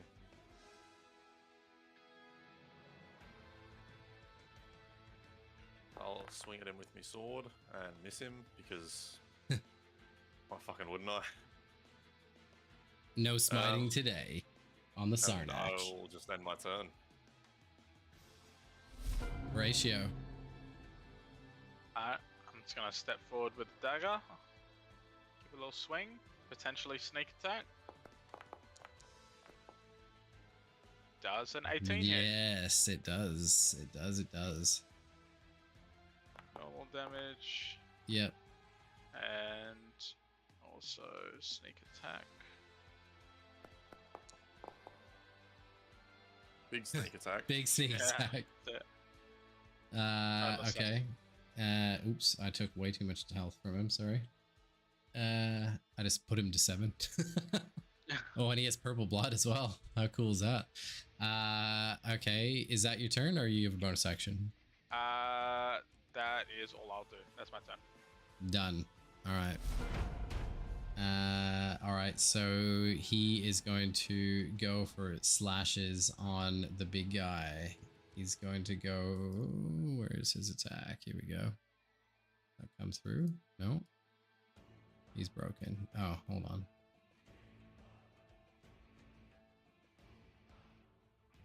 Why is that? Okay, I will do it the old-fashioned way. 21 is going to hit Solomon, and he is going to do 1d6 plus 3. 7 slashing damage on you. And he's going to attack you again with those claws. Yep. And 12 plus 17. That just hits. Just hits. And he does plus 3, 5 more damage to you. He's slashing you up. And that will be his turn. LePage. Alright, so I'm within striking distance, so... Yeah, I mean, if you wanted to be ranged, I'm not going to be fussy there. Like, don't let the tabletop govern it. Well, then I want to be ranged. Do you want to be a little bit further back? Like Yeah. that? Yeah, I don't mind that at all. If the option is that I can do spells, then I will always take a spell. Yeah, do that. Alright, I hit him with the old Eldritch Blast.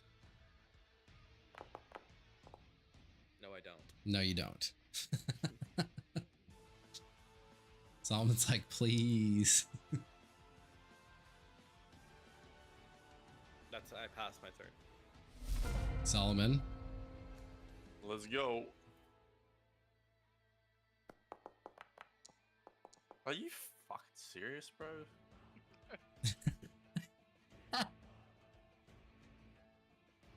I am my turn, bro. Like, it's 2 4s in a row, I'm pretty sure. It is cool. Horatio. I am gonna, at a distance, just use a range attack. And I will sneak attack if it hits. It will not hit. It will not hit. 11. Yeah, I'll just chill. I'm done. All right, he's going to go. Yeah, he's gonna attack again. Is this gonna let me do this time? It's like a bugged thing. It's weird. 21 is going to hit. Yep. For 8 more damage. Oh He's boy. shredding you. Solomon. 16 is not going to hit, correct? Doesn't matter, bro. I'm down. Oh, you down. Oh, shit. He's melted you. Was that all your HP? Yeah, you hit me 3 times, man. What? I'm really hating digital dice. I swear they like something about the way they roll. It's only ever like massive numbers or rubbish numbers. It favors the DM. I'm gonna start fucking rolling real ones. Okay, so you're down. I'm down, yeah. Yeah. All right, that's his turn then. All right. Well, I go for another Eldritch Blast. Pip wants help, but Yeah. Save your boy. Throw him a potion. Wants to fucking jam a sword where the sun don't shine. uh, That's what I mean, bro. It's single No digits damage. only. no damage. No damage. Fuck's sake. No, that's gonna miss. Do I have any potions anyway? I don't think I do. I got a fireball scroll. No, I got nothing for you. Pip. Fireball. I literally couldn't help you if I tried. Drink. Yeah, I couldn't help me if I tried, bro. I have nothing. Pass. You've taken some damage tonight, Fib. Just in general, I'd love to know the overall damage tally across our 3 characters. You've taken some damage tonight. You, me. the Oh well, my. yeah. Does that mean you're dead? No, it means it's 2 fails. I thought it meant you're auto dead. But But you're almost dead? Yes, I'm almost dead. and if But- you die, like, is there a way to resurrect you, or are you Technically dead there then? is, yeah, but it's usually difficult. Yeah. That's what Is I there thought. anything I can do?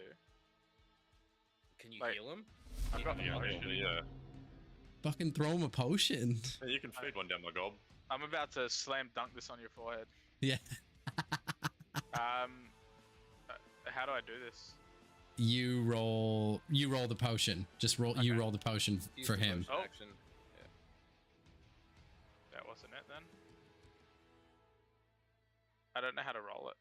I'll roll And it, are actually. you hold on. So if you choose to do this via your action, you can have the full benefit of the potion, or it can be a bonus action and you get your attack after that.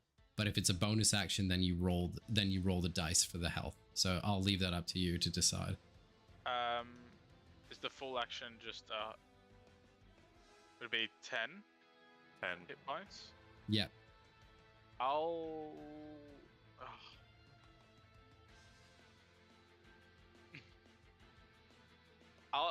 I'll spend this first one as a bonus action and roll, and I'll attack old mate as well. I'll I'll attack do the first. roll now. Yeah, do Yeah. the roll. Yeah, 7. Pretty good. Yeah, not bad. Sully is alive. And He's you're dead. back. He's back. And I'm gonna attack with Fuck, boys. That misses. Alright, well that's both my goes done. So hey, I'm done. All right. I might have to pull out the big guns here, boys. He is going to jump over. Oh no, so Solomon's just come back up. He's going to assault LePage, who's in front. He's going to take up martial combat against him, and that doesn't work. So does 16 hit? Yeah. I'm a mage, dude. 5 damage, 5 slashing damage. The 16 hit. What is your AC? Wow, is it okay? And that is that his turn. I wish I knew what this did, but it doesn't tell me. Oh well, that's my turn. I'll find out from the book. LePage, you're We're going in you're in cloud of combat. daggers.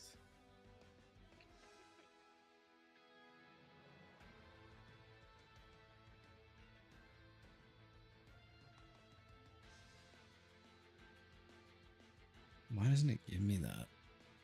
Fuck. Hit him for a 15. Damn it. Yeah, you're gonna smoke him. Still good. Such a powerful spell. So 10 damage on that monster. Yeah. All right. Is that your turn? Yeah. And that was my last spell slot. That's what I'm about to fucking murder this cunt. Just remember, Solomon, so you do not have an action this turn. You only have a bonus action because you've just been stood up. And you It's have... a new round. It's a new round of combat. I'm top of the initiative. It's the first turn that you have after you have been brought back to life. Okay. You have no action. You only have a bonus action, and you don't have movement, I don't think. Or you've halved movement. Right. That was our house rule. The movement part was our house rule. You have halved movement now. Just for this turn, though. Oh no, sorry. For the rest of the fight, you have halved movement, but you lose your action this turn because you've stood up. You only have a bonus action. That's the Baldur's Gate rule that we put in.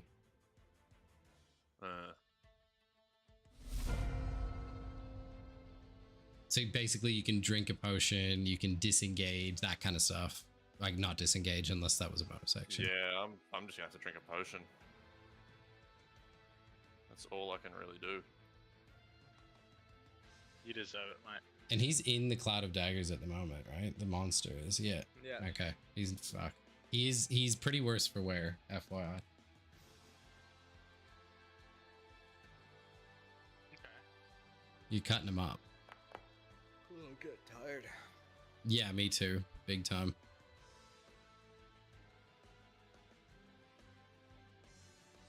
Is that your turn? Yep. Horatio, bring it home. Yeah, mate. Dagger coming through. Whoa. Big damage. How many ones have you rolled tonight? You gotta be the number one roller right now. Yeah, man. That's Yeah, good. that's a miss. That's at least 3, right? Yeah. Yeah, it has to be 3. Is that your turn? Yeah, I don't deserve anything else. No, you don't. Your cloud of daggers is going to kill this thing. It's going to kill this monster. Oh, sorry, damn it. Nah, definitely killing it. Yes. And he just explodes. Explodes again. You're just murdering. Red You're Mist. murdering the entire game. Yeah. LePage is just like, he's a changed man now.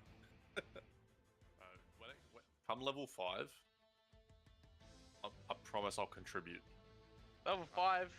We almost died at level 2. I don't know what to expect at this point. Curtis and I have been hearing that since Baldur's Gate. Yeah, we're still waiting. I've been hearing that since your road build. This is the one build that I actually know, and I can promise you I can't do jack shit with it until like level 5. We keep hearing that. Once he gets to level 5, he'll be like, "Oh, I can't do anything till level 12." Yeah, level 8, man. This game just opens up, Yeah. dude. Like, and then he's respect by then as well.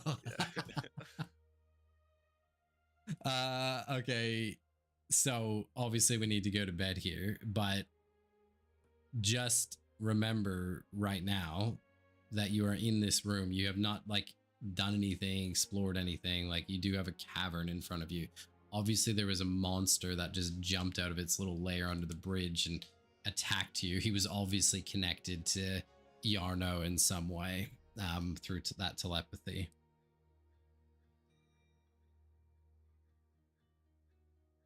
cool. That was fun. I think we leave it there tonight and pick up next week. Yep. I'm fucking beat. I gotta drive to Sydney in the morning. Yeah, I'm exhausted. I am fucking exhausted. That was a